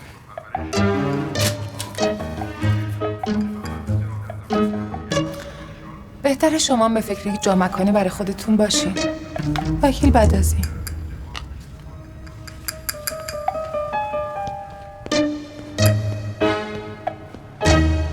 اگه همین امروز یه جای مناسب واسه من پیدا نکنی؟ پدرت خوب، مادرت خوب، جد آبادت خوب. یه مدت هم پیدا نشد. گفتم به سلامتی دل خوش با خانم مهندس وصلت کردی رفتی به کارش همین. وصلت؟ یه عیبی داره. خلاف شهر که این مهندس جون. شهر و عرفش اصلا به تو ربطی نداره. مرد حسابی آپارتمان من چی شد؟ خب ببین کنم که شب نیازمندی مرد حسابی. آستینم که ندارم. بس یه مدت وقت بدی دندون رو جگر بذاری رو چشم مهندس. خیلی خب فعلا قطعا من پشت خطی دارم خودم به زنگ میزنم. به فکر من باش. سلام علیکم ساناز خانم. چه عجبیاتی عزم کردی شما؟ بله.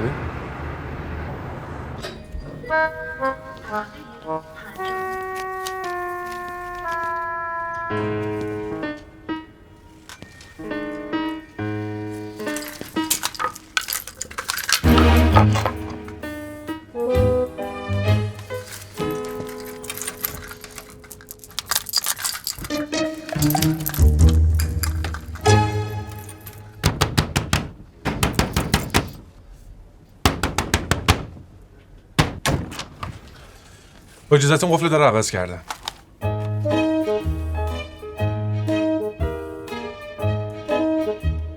تا اعلام نظر قطعی شورای نگهبان منزل تشریف داشته باشین. باشه این پولا رو بدین آقا جونتون واسهتون نگه دارن. دختر بچه خوب نیست اینقدر پول همراهش باشه.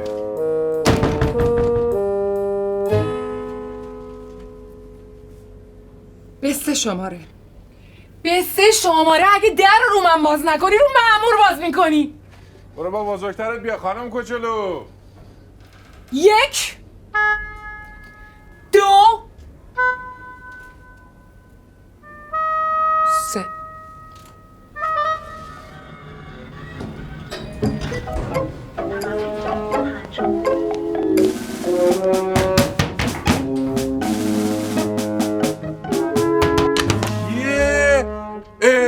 خانم شما که خودتون کلید داری چرا در میزنی؟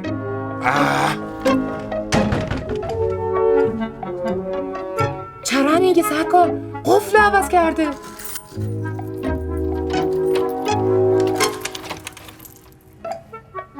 خانم ما رو مسخره کردی؟ شما که زبونم لال خودت اهل قانونی مثلا.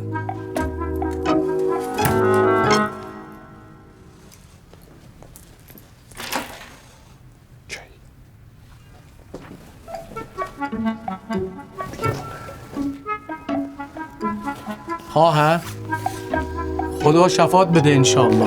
انشالله.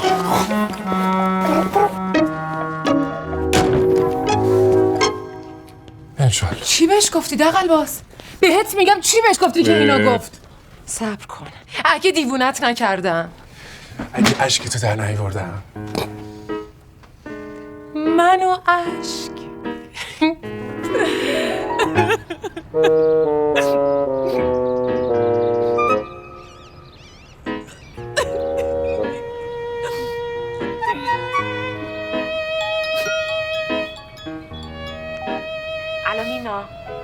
متاسف. تقصیر تو که نبوده عزیزم، ناراحت نباش. حالا کجایی؟ قبرستون. ناامید نباش، امکانش هست که مصوبه بره مجمع تشخیص مصلحت. در این مورد خاص بعید میدونم. تاثیر مطبوعات رو دست کم گرفتی خانم وکیل. این یکی دیگه تخصص منه. میتونیم چنان موجی را بندازیم که نماینده های مجلس حتما مصوبهشون رو بفرستن مجمع تشخیص مصلحت نظام. یعنی واقعا شدنیه؟ خیال تخت. باید در دفاع از این مطلب مقاله تهیه کنیم. باید با نماینده های مجلس مصاحبه کنیم، مخصوصا نماینده های زن. باید از زنهای مطلقه عکس و مطلب تهیه کنیم. بچه‌های طلاق. باید از همکارای دیگه‌مون هم تو نشریات مختلف کمک بگیریم. باید جامعه زن‌ها رو تکون داد. زنده باد. زنده باد چی؟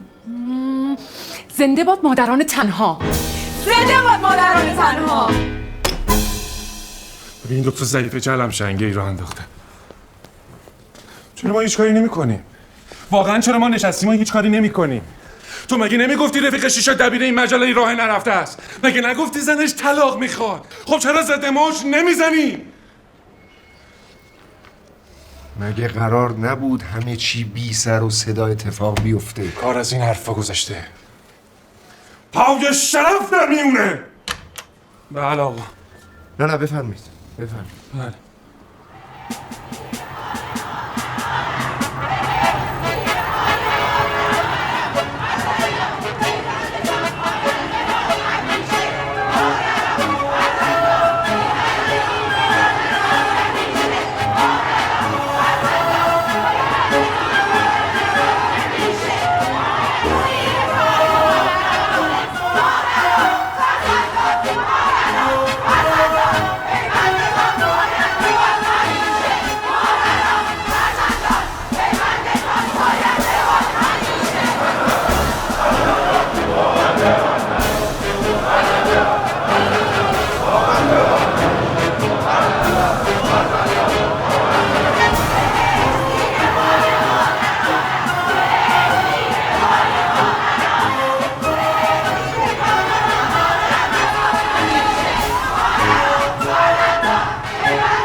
بابا ناصر برو دیگه شاه بده.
به مشهور اخبار نیمروزی از شبکه اول توجه بفرمایید.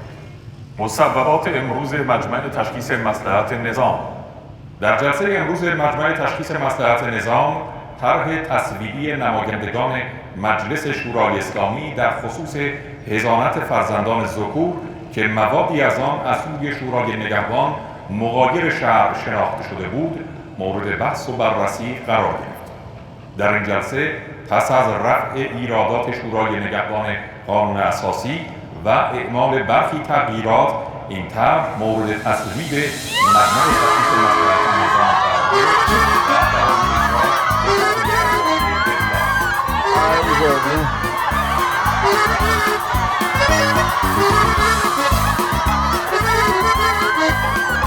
متاسفم بابایی، با اجازت.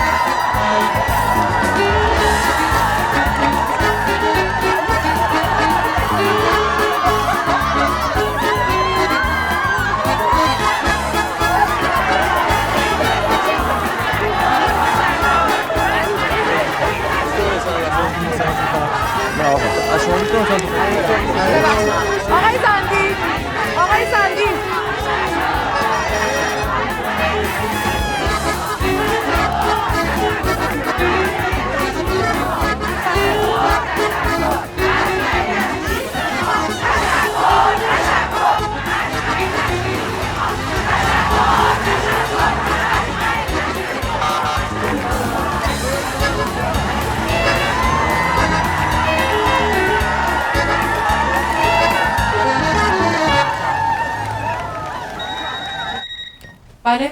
سلام، موبایلت چرا جواب نمیدی؟ سلام. حد بزن الان کجام؟ چه میدونم، لابد دیسکو. نخیر تهران تازه رسیدم. چه آدمی بی ملاحظه‌ای هستی، فکر نمی‌کنی سکته کنم از خوشحالی؟ میبینم که مهربون‌تر شدی. امروز دفتری؟ بابا جون اومدم. ببین بابا همومه باید حوله بهش برسونم، بعدم بهت زنگ میزنم. خداحافظ. کنه. چرا یه بار برای همیشه جوابش نمی‌کنی؟ دیگه چه جوری؟ کم محلی تو ذوق زدن؟ 100 بار بهش گفتم از رو نمیره که پیله. اونم یکیو میخواد مثل تو همه چی تموم که مایه مباهاتش باشه، از طرف دیگه هر غلطی خاص بکنه. شما دیگه نگین بابا جون. اگه هم میبینی جواب سلامشو میدم به خاطر همین پرونده است که به معرفی کرده. یه جایی هم به درد میخوره. امان از دستت. من دیگه باید برم. بعد یه سری هم به محبوبه بزنم. خداحافظ. سلام ساناز خانم.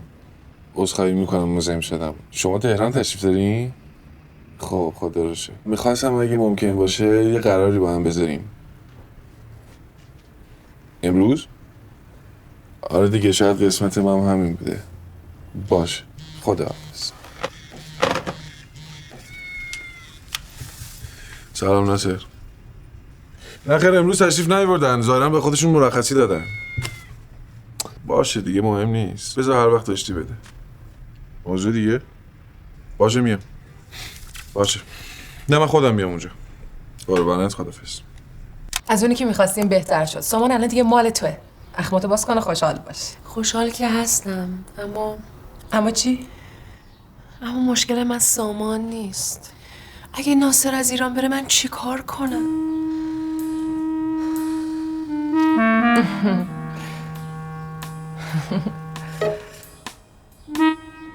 دوستش دارم فرود. نمیتونم فراموشش کنم. وای.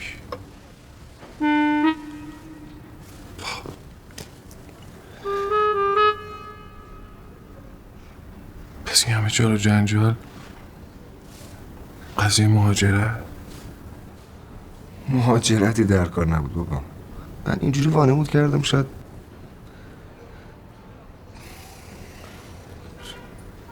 میخواستی آزارش بدی؟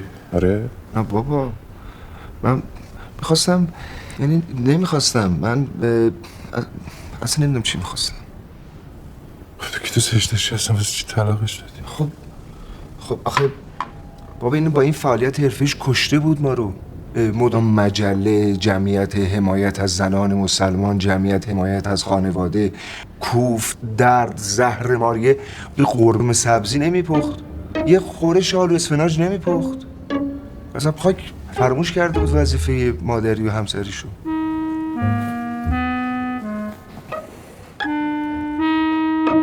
حسودیش میشد. نمیتونست ببینه که منم به اندازه اون تو کارم موفقم.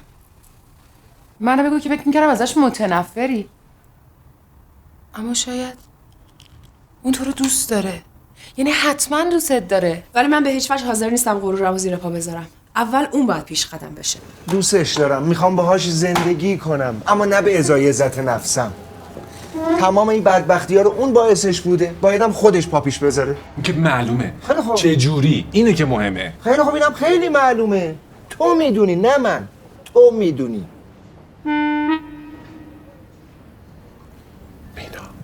آره؟ تو که نمیخوای من از طریق این پسر زیر زبون کشی کنم. اینو از من نخوا. بعد از این همه سر و کله زدن ما نمیتونیم مثل 2 تا آدم با هم حرف بزنیم. خیلی خوب اینجوری نگام نکن. باشه حرف میزنم. فقط اگه تا حالا دفتر خالی نکرده باشه. خودشه. بله. سلام. خواهش میکنم. باشه تا 1 ساعت دیگه. خداحافظ. برای نهار دعوتم کرد. گفت راجب سامان با هم حرف بزنیم. راجب سامان که دیگه حرفی نمونده. بهونه است. فکر میکنم ناصرم خواسته که از طریق من زیر زبون کشی کنه. یه اسم آقا پیدا کن. حتما هم از همکارات باشه. اسم چی؟ یه آقا مجردم باشه. خیلی نگران این بچه. منم همینطور. بچه بابا میخواد. همینطور مادر. به ناصر پیشنهاد کردم از این قضیه مهاجرت منصرف بشه. بگو چرا؟ چرا؟ چون اینجوری حداقل هفته 1-2 روز میتونه سامان رو ببینه. منم به محبوبه پیشنهاد خوبی دادم که مهاجرت نکنه؟ ناصر؟ نه محبوبه. بهش پیشنهاد دادم که ازدواج کنه. فکر نمی‌کنم ناصر قبول کنه. ناصر کیه؟ خب موکل من دیگه. خب محبوبم موکل منه. خب میدونم. نه منظورم اینه که فکر نمی‌کنم ناصر پیشنهاد ازدواج محبوبه رو قبول کنه. آقای عزیز، من به محبوبه توصیه کردم که با این خواستگار سمجش ازدواج کنه. در این صورت هم سامان صاحب پدر میشه و هم که ناصر میتونه بره خارج و زندگی کنه. خوبه. اتفاقا من فکر خیلی خوبیه. اتفاقا منم میتونم به ناصر پیشنهاد بکنم که همینجا بمونه و ازدواج بکنه. وقتی اینجوری سامان به جای یه پدر و مادر سبیل یه جفت پدر و مادر میشه. خوبه دیگه. ناصر اگر اهل زندگی بود که کارشون به طلاق نمیکشید. این چیه؟ من فکر میکنم این دو نفر با هر کسی دیگه یه ازدواج بکنه خوشبخت نمیشه. یعنی منظورت اینه که دوباره با هم ازدواج کنیم؟ من همچین حرفی زدم. تلویحاً همینو گفتیم، ولی فکر نمی‌کنم که محبوب تمایل به ناصر داشته باشه. خانم محترم شما داری همچین حرف میزنید انگار موکلتون از آسمون افتاده داره؟ همه زنها همینطورن. وقت ببخشید مردا چی؟ هیچ مردی کاملا قابل اعتماد نیست. لااقل یه بلا نسبت ایدولجونی چیزی بلا نسبت نداره، استثنام نداره، البته به جز بابای عزیز دلم. خانم محترم شما با این افکارتون بعد فکر یه دبه خیلی بزرگ باشید به اندازه قدتون. ببخشید آقا اینجا ترشی دارین؟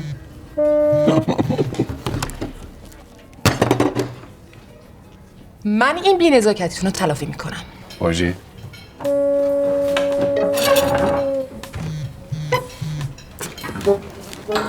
چی میگی ناصر؟ کچلم کردی رفت. نه بابا گند زدم دوباره. گفتم بعید ما بتونیم دوباره مثل دو تا آدم با هم حرف بزنیم که. دامنم کجا بود مرد حسابی جمال وقتی رو وردی؟ گوشی این چیه؟ توشی قربان خودتون خواستید تازه نداشتیم از بیرون خریدم. باشه دیگه برو دیگه. الو دست آخر مصوبه اجرایی شد. باید بودی و میدیدی سیامک چه ولوله‌ای به پا شده. تلویزیون که خبر اعلام کرد قیافه این جناب زندیه دیدن داشت. یه شکلی شده بود که دل آدم براش کباب میشه.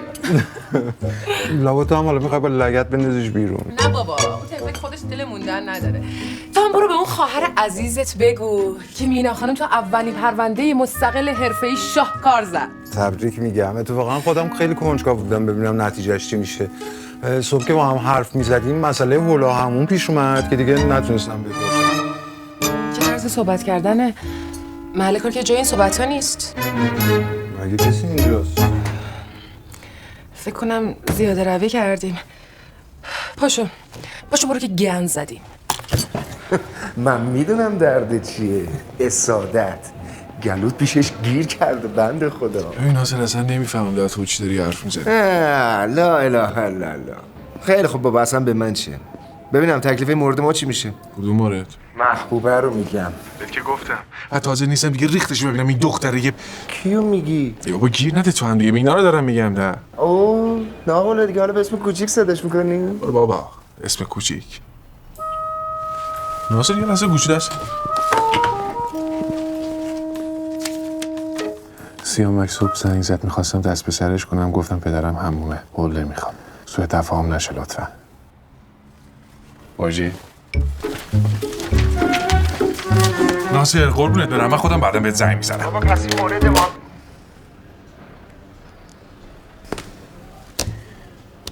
بار ما با این کارد و پنیر به منزل نمیرسه.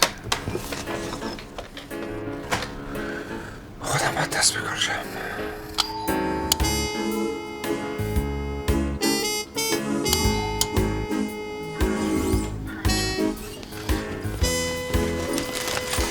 سلام خانم بزرگمهر. سلام خودمم. لطفا اینجا رو امضا کنید. این برای شما. از طرف کی؟ نمیدونم یا آقای سفارشی. لطفا اینجا رو. بابت همه چیز متاسفم. حالا که دارم دفتر برای همیشه ترک میکنم میبینم که به خاطر تنش‌های اخیر یه حرف ناگفته این مونده که همینطور ناگفته به خودم میبرمش. شاید این پیشکش ناقابل باعث رفع رنجش ها بشه. فرهاد زندی. چه رومانتیک. راست میگی؟ آره حدس بزن چی کار کرده. یه دسته گلم فرستاده. خب خدا رو شکر. ولی چه فایده؟ چی شده محبوبه؟ منظورت چیه؟ ناصر داره از ایران میره. صبح که سامانو بردم مهد کودک بهم گفت. بلیت کاناداش هم دیده. مگه سامان پیش توه؟ دیشب ناصر آورد و تحویلم داد. دیشب؟ پس شاید خالی بندی باشه.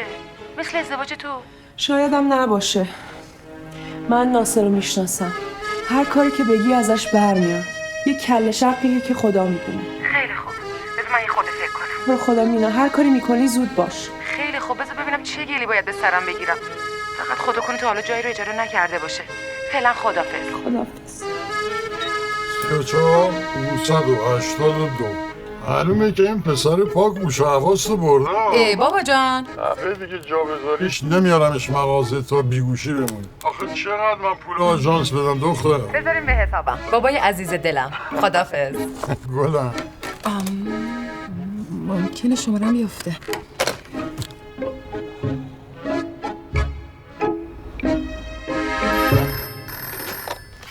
سلام مادر جان. سلام علیکم. من یکی از همکلاسی‌های دوران دانشکده پسرتون هستم.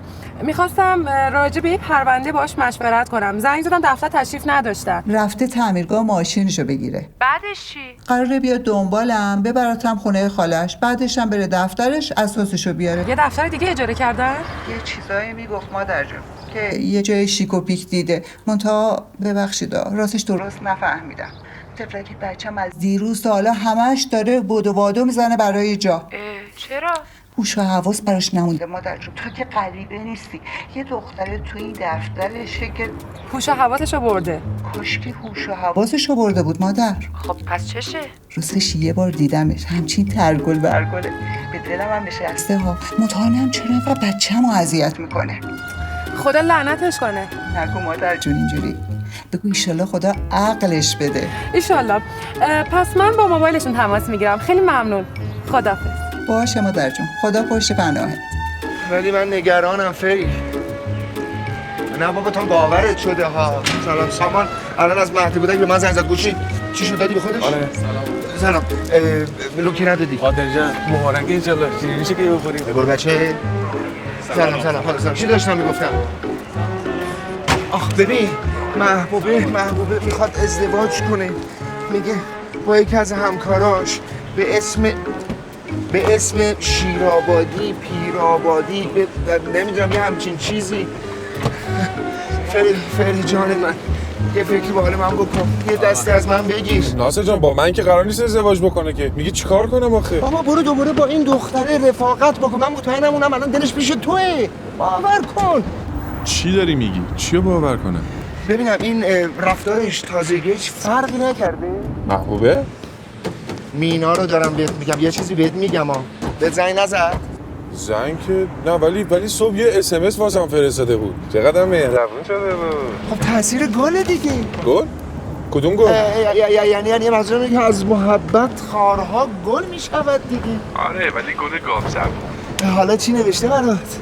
چی این که میدونم از رفتار تندش معذرت میخواد و پشیمون شده و میتونم تا یه مدت دیگه اونجا بمونم و سر فرصت دنبال جا بگردم و چه میدونم از این حرفا. نمیدونم این دفعه چه کاسه زیر نیم کاسه شد. ای بابا ببخش مهندس شرمنده. تو هم به همه چی شک داری یا بابا؟ آدم دیگه دیده در حقت بدی کرده. حالا فرهاد جان ناصر حالا تو دیگه تاقچه بالا نذاری. یه لحظه گوشی دستت پشت خطی دارم. ببین کیه؟ ناصر خودشه. خب به فکر منم باش. باشه من خودم بعدا بهت زنگ میزنم. فعلا خداحافظ. ببینم تو پسر در موتور میکنی تو کله من؟ امروز چه خوش اخلاقی؟ من همیشه خوش اخلاقم. البته امروز به دلایلی همچین حالم بهتره. خودتون که میدونین که. بله از اظهار لطفتون فهمیدم. خواهش میکنم.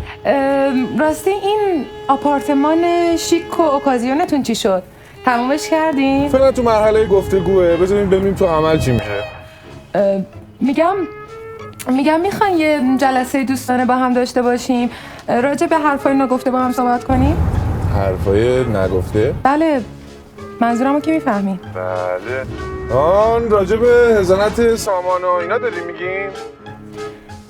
بله میشه از همون شروع کرد. بله 100% موافقم. پس من تو دفتر منتظرم. اتاق شما که خب عذر شهری داره. اتاق منم که لابد شما مشکل دارید. من یه منطقه بی‌طرف سراغ دارم، شما تشریف بیارین. باشه. پس من تا نیم ساعت دیگه اونجا. خب به ظاهر شما گفتین که یه پیشنهاد به ناصر دارین. اونجا که یادم میاد شما فرموده بودین که به محبوب گفته بودین که حالا یه پیشنهاد جدیدتر دارم. برای کی؟ برای شما. بیاین من و شما با هم. ببینید خانم، من اصلا تصمیم به ازدواج ندارم. خواهش می‌کنم در تو این موضوع صحبت نکنید. چه اعتماد به نفسی؟ من که همچی حرفی زدم. راست میگی. ببینید اگه واقعا منظورتون ازدواج محبوبه و ناصره، باید خدمتتون عرض کنم که اونا انگار یه طوری تو میشه ها که اصلا راجع به ازدواج حرف زد. خانم منظورتون چیه؟ ببینید منظورم اینه که بیاین من و شما با هم ترتیب جلسه‌ای رو بدیم که این دوتا با هم رو در رو راجع به مسائل سامان و مشکلاتشون با هم حرف بزنن. خوبه. کجا و کی؟ همین امشب. چطوره؟ کافی شاپ خودمون. باشه. من همین امروز با ناصر صحبت میکنم در تو این موضوع. چیزی به حضور ما که نیست. چرا نیست؟ حقیقتش اینه که من امشب یه جلسه بسیار مهم دارم که باید اونجا باشم. همینجا عذرخواهی میکنم. لابد در مورد دفتر شیک و کازیونتون. این قضیه چرا اینقدر واسه شما مهمه؟ خلایق خرج جلایق. بله. سلام سیامک، خوبی؟ میام میدون آرژانتین. باشه تا یک ساعت بعد. خداحافظ. چه غیرتی؟ حقش بود. ولی به خاطر محبوبم که شده باید از دلش در بیارم.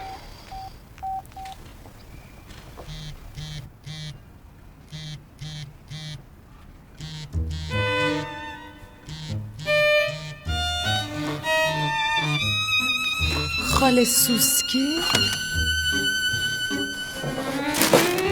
منم دلم واسه تنگ شده عزیز دلم. آره هرجو تو بید همون کافی شاپ خوبه. دقل باز.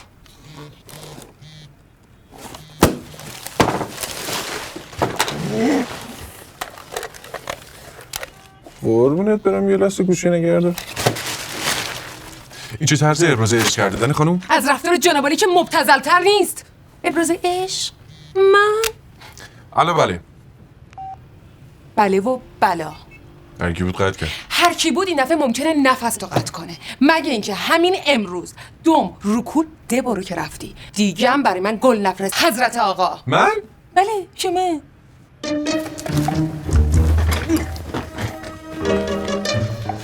من غلط بکنم همچی غلطی بکنم خانم و بعدش هم شما لطف کنید دیگه واسه بنده SMS نفرستید. برو بابا.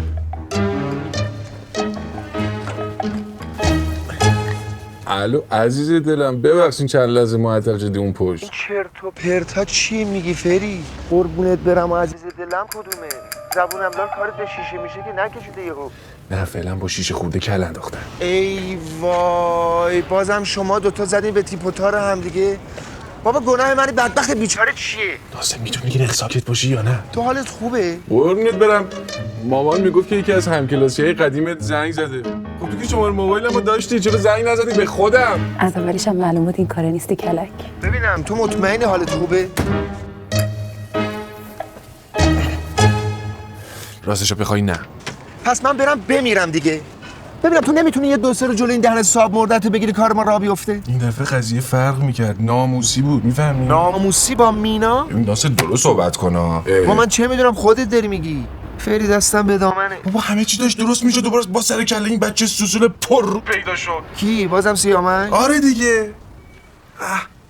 باش قرار گذاشتی یه ساعت دیگه. خیلی حالا به تو چه؟ تو چرا ناراحتی؟ ناصر من تو که خودت میدونی من یه وکیل محترم آبرومندم، نمیتونم با یه همجواری یه خانم وکیل محترم آبرومند ما رو سیا نکن آقا فری. لا اله الا الله. حالا تو هم گیر دادی این وسط. لا اله الا الله. خب بابا اصلا به من چی؟ فری دستم به دامنه. گوشی؟ اگه باهاش قرار گذاشتم منظور داشتم، میخواستم با قرار گذاشتنش حالیش کنم بره به جهنم. حالا من انقدر منتظر بمونه که علف زیر پاش سبز بشه. همین. وای!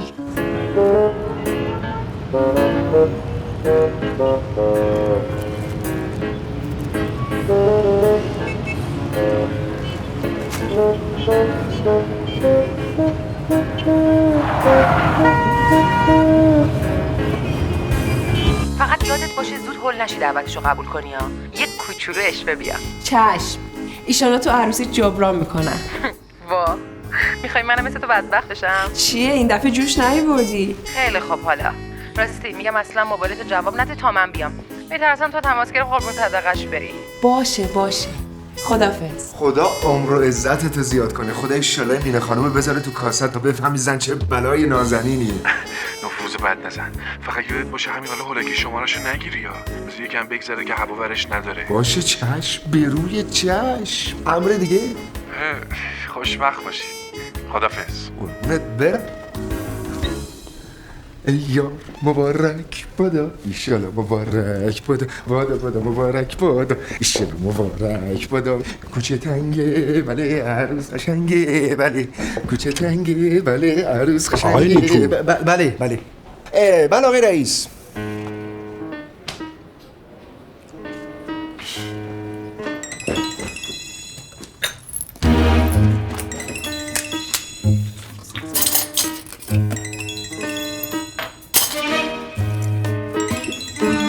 بله. سلام. شما؟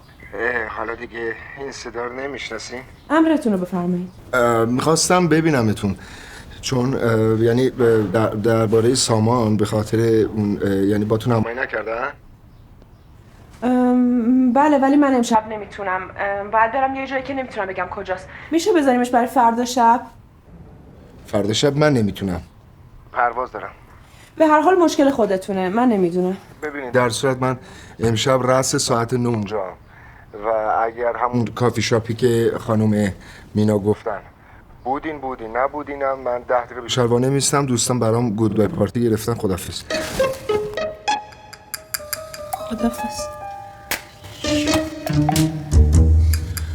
آخ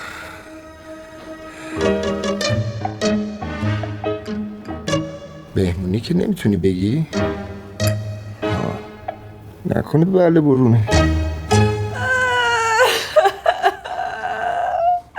تقصیر خود خرمه. زیادی اشوه اومدم. پس بفرمایین اشوه خرکی اومدی.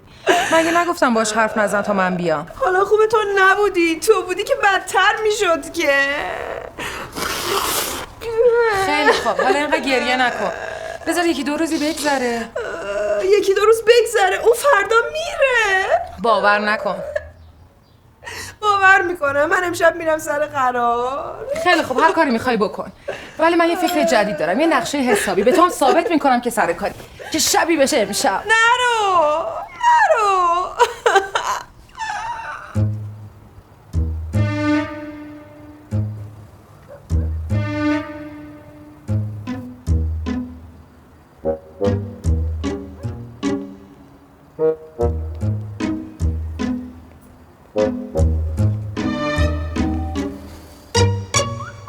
نیومده سر قرار ها؟ تقصیر خودمه. دم آخری اومدم یه کاری کنم روش زیاد نشه. یه رو دیر اومدم ولی اون مثل که سر 10 دقیقه رفته. نه اومده بود نه میاد. گفتم که سر کاری. همین الانم رفتن گودبای پارتی. خاک عالم. فکر کنم تنها چیزی که راست گفته بود همین بود. یعنی راست میگه فردا داره میره خارج؟ دیگه راست و دروغش مهم نیست. ببینم هنوز کلید خونه‌شو داری؟ آره برای چی میپرسی؟ یه دربست بگی سری بیا اینجا. اونجا کجاست؟ خونه ناصر دیگه. وقت خوبیه باید بریم تو پاسپورتشو بدزدیم. بدزدیم؟ آره.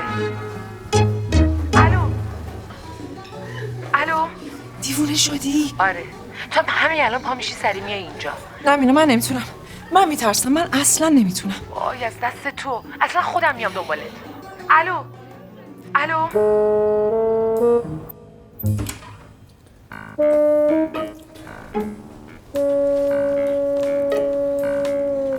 کاش من خر رفته بودم سر قرار. از کی بود این شعار میداد؟ نه در ازای عزت نفسم. من خر خاش بر سر. ببینم حالا تو مطمئنی که این الان هنوز توی رستوران نشسته؟ آره تا نیم ساعت پیش. آره تا نیم ساعت پیش؟ یعنی الان ممکنه اینجا باشه و تو مطمئن نیستی؟ یعنی چی؟ خب اگر اومده باشه خونه چی؟ و تو مطمئن نیستی؟ الان کار از این حرفا گذشته. فقط برو. کجا؟ قربون من. کجا؟ خب بری تو اتاق دیگه. مگه نمی‌خواستی از ازدواجش مطمئن بشی؟ خیلی خوب. سکو بینم یه سوال این الان اگه تو اتاقش بود ما رفتیم بیدار شد یهو جیغ کشید چه خاکی باید تو سرمون بریزیم؟ بگی پایین وقت من مجبور میشم فرار بکنم تو هم غرورتو بذاری زیر پا اگه همه چی چرا خاموش ادامه پیدا بکنه میری پیش قدم میشی یعنی رجوع میکنی ها؟ رجوع ها؟ اینو بگی پایین چرا خاموش؟ نه که واقعا تا الان همه چی چرا خاموش بود؟ خاموشه دهنم خشکه مال استرسه خیلی خوب باید چی کار کنم؟ اصولا آب میخورن دیگه راست میگی گردار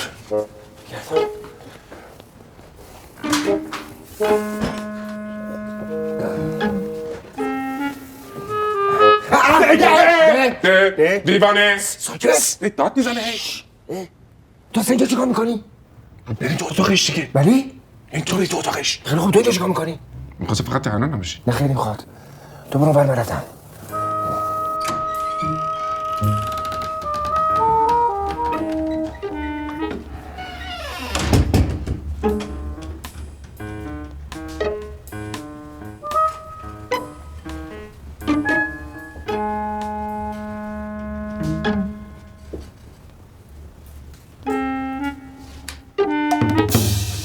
چه کار میکنی؟ خاموشش کن. مگه نگفتی رفته گود بای پارتی؟ میدونم میگم شاید تو این فاصله که اومدم دنبالت برگشته باشه. اتاق خوابت کجاست؟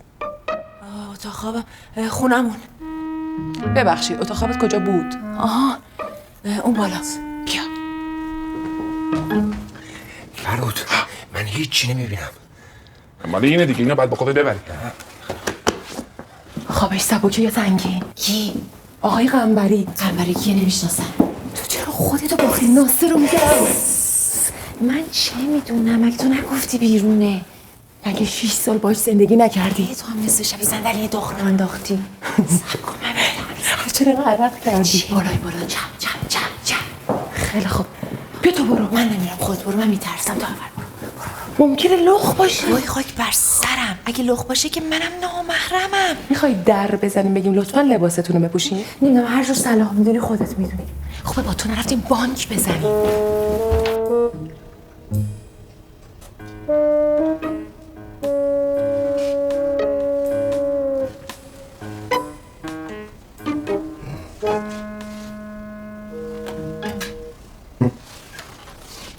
فرود چقدر داد میزنی؟ نیست جدی؟ برد که اشاره بگرد میخندی؟ محبوب رو تو گشو بگردم نابغه دارم شناسنامه‌شو میگم این آقاش اینجاست. پس شما بودین دست کلید منو کش رفتی امروز ماما منو دعوا کرد. سامان جان تو چرا تا این وقت شب بیداری پسرم؟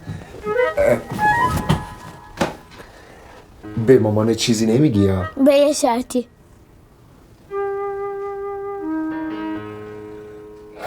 چه شرطی؟ گذرنامه. چی شد؟ کلیدو جا گذاشتم. وای حالا کلید مدرک میشه دست این زندی. عیب نداره. گذرنامه‌شو برداشتیم به همه چی میارزه. از در پشت بوم میریم. خیلی خوب. من میام. بیا. خودو بیا. صبر کن. دستتو دادم. صبر کن. بیا از اینجا. صبر کن. بیا بالا. بیا بالا. وای بی‌آبرو شدی.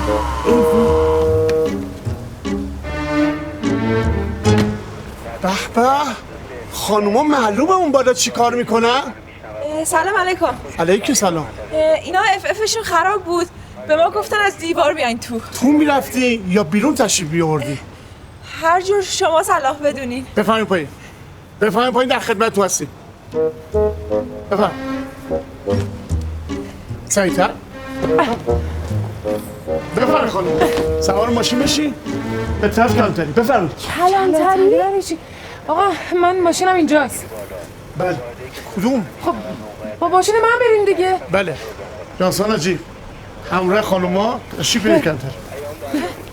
جناب سرمان تو رو خدا من بچم خونه تنهاست تا صبح ذره ترک میشه. بفرمایید خانم. ایوان جناب سرمان تو رو خدا سر راه اجازه بدیم بریم من بچه‌مو ببینم. حداقل بهش بگم تا صبح نمیام. خدا عمرت بده سرکار خونمون همینجاست. ممنون. اینا رو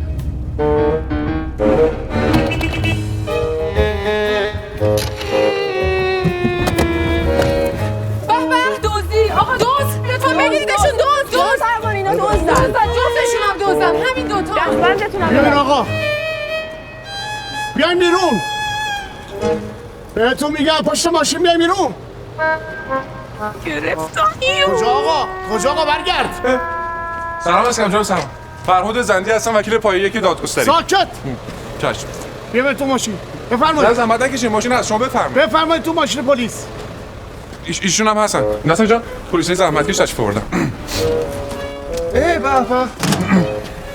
خداحافظ بله اینه چرا خاموشه یر به یر شدی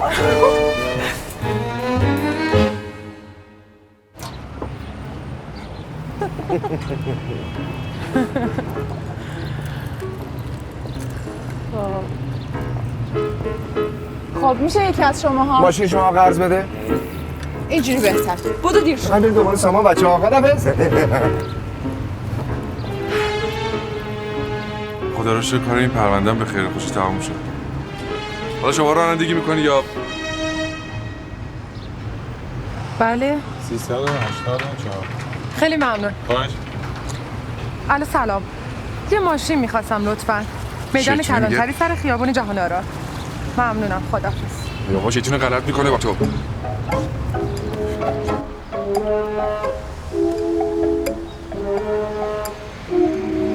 خانم بزرگمه مینا خانم الو خانم بزرگمه بابا تشریف بیارید خودم میرسونمتون تا یه جایی دارم با شما حرف میزنم ها مینا خانم بزرگمه الو چرا گوشه بر نمیداری بفرمایید در خدمت باشین خانم بزرگمه اینقدر لجبازی نکن بیا ببین چی دارم میگم ببین واقعا دیگه این دفعه شوخی ندارم ها اگه برم دیگه رفتم ها پشت گوشت دیدی منم دیدی ها بیا دیگه آخه اصلا خوبیت نداره شما اینجا تنها تو خیابون میرسونمتون حالا من گفتم من دیگه دارم میرم خانم بزرگمه این دفعه دیگه نمیخوای پلیس خبر بکنی؟ میخوای؟ ببین واقعا داری با خودت لجبازی میکنی وگرنه من که میدونی که من که میشناسی که بابا یه لحظه نگاه کن چی میخوام بهت بگم خب الو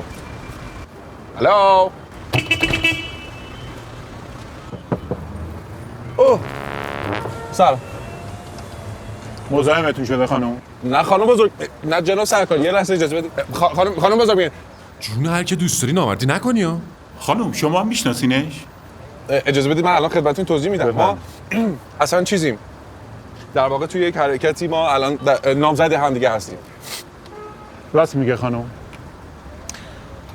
بستگی داره به چی بستگی داره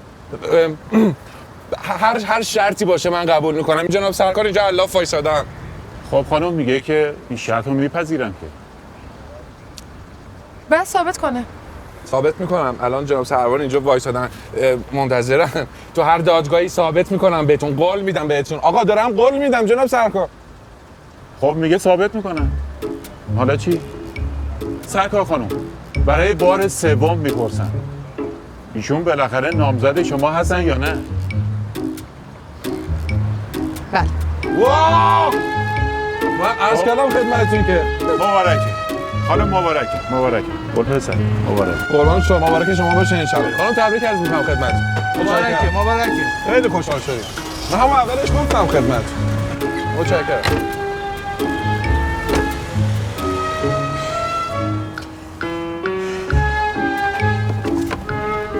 خب حالا این آژانسی که زنگ زدین چی میشه؟ از اولش هم آژانسی در کار نبود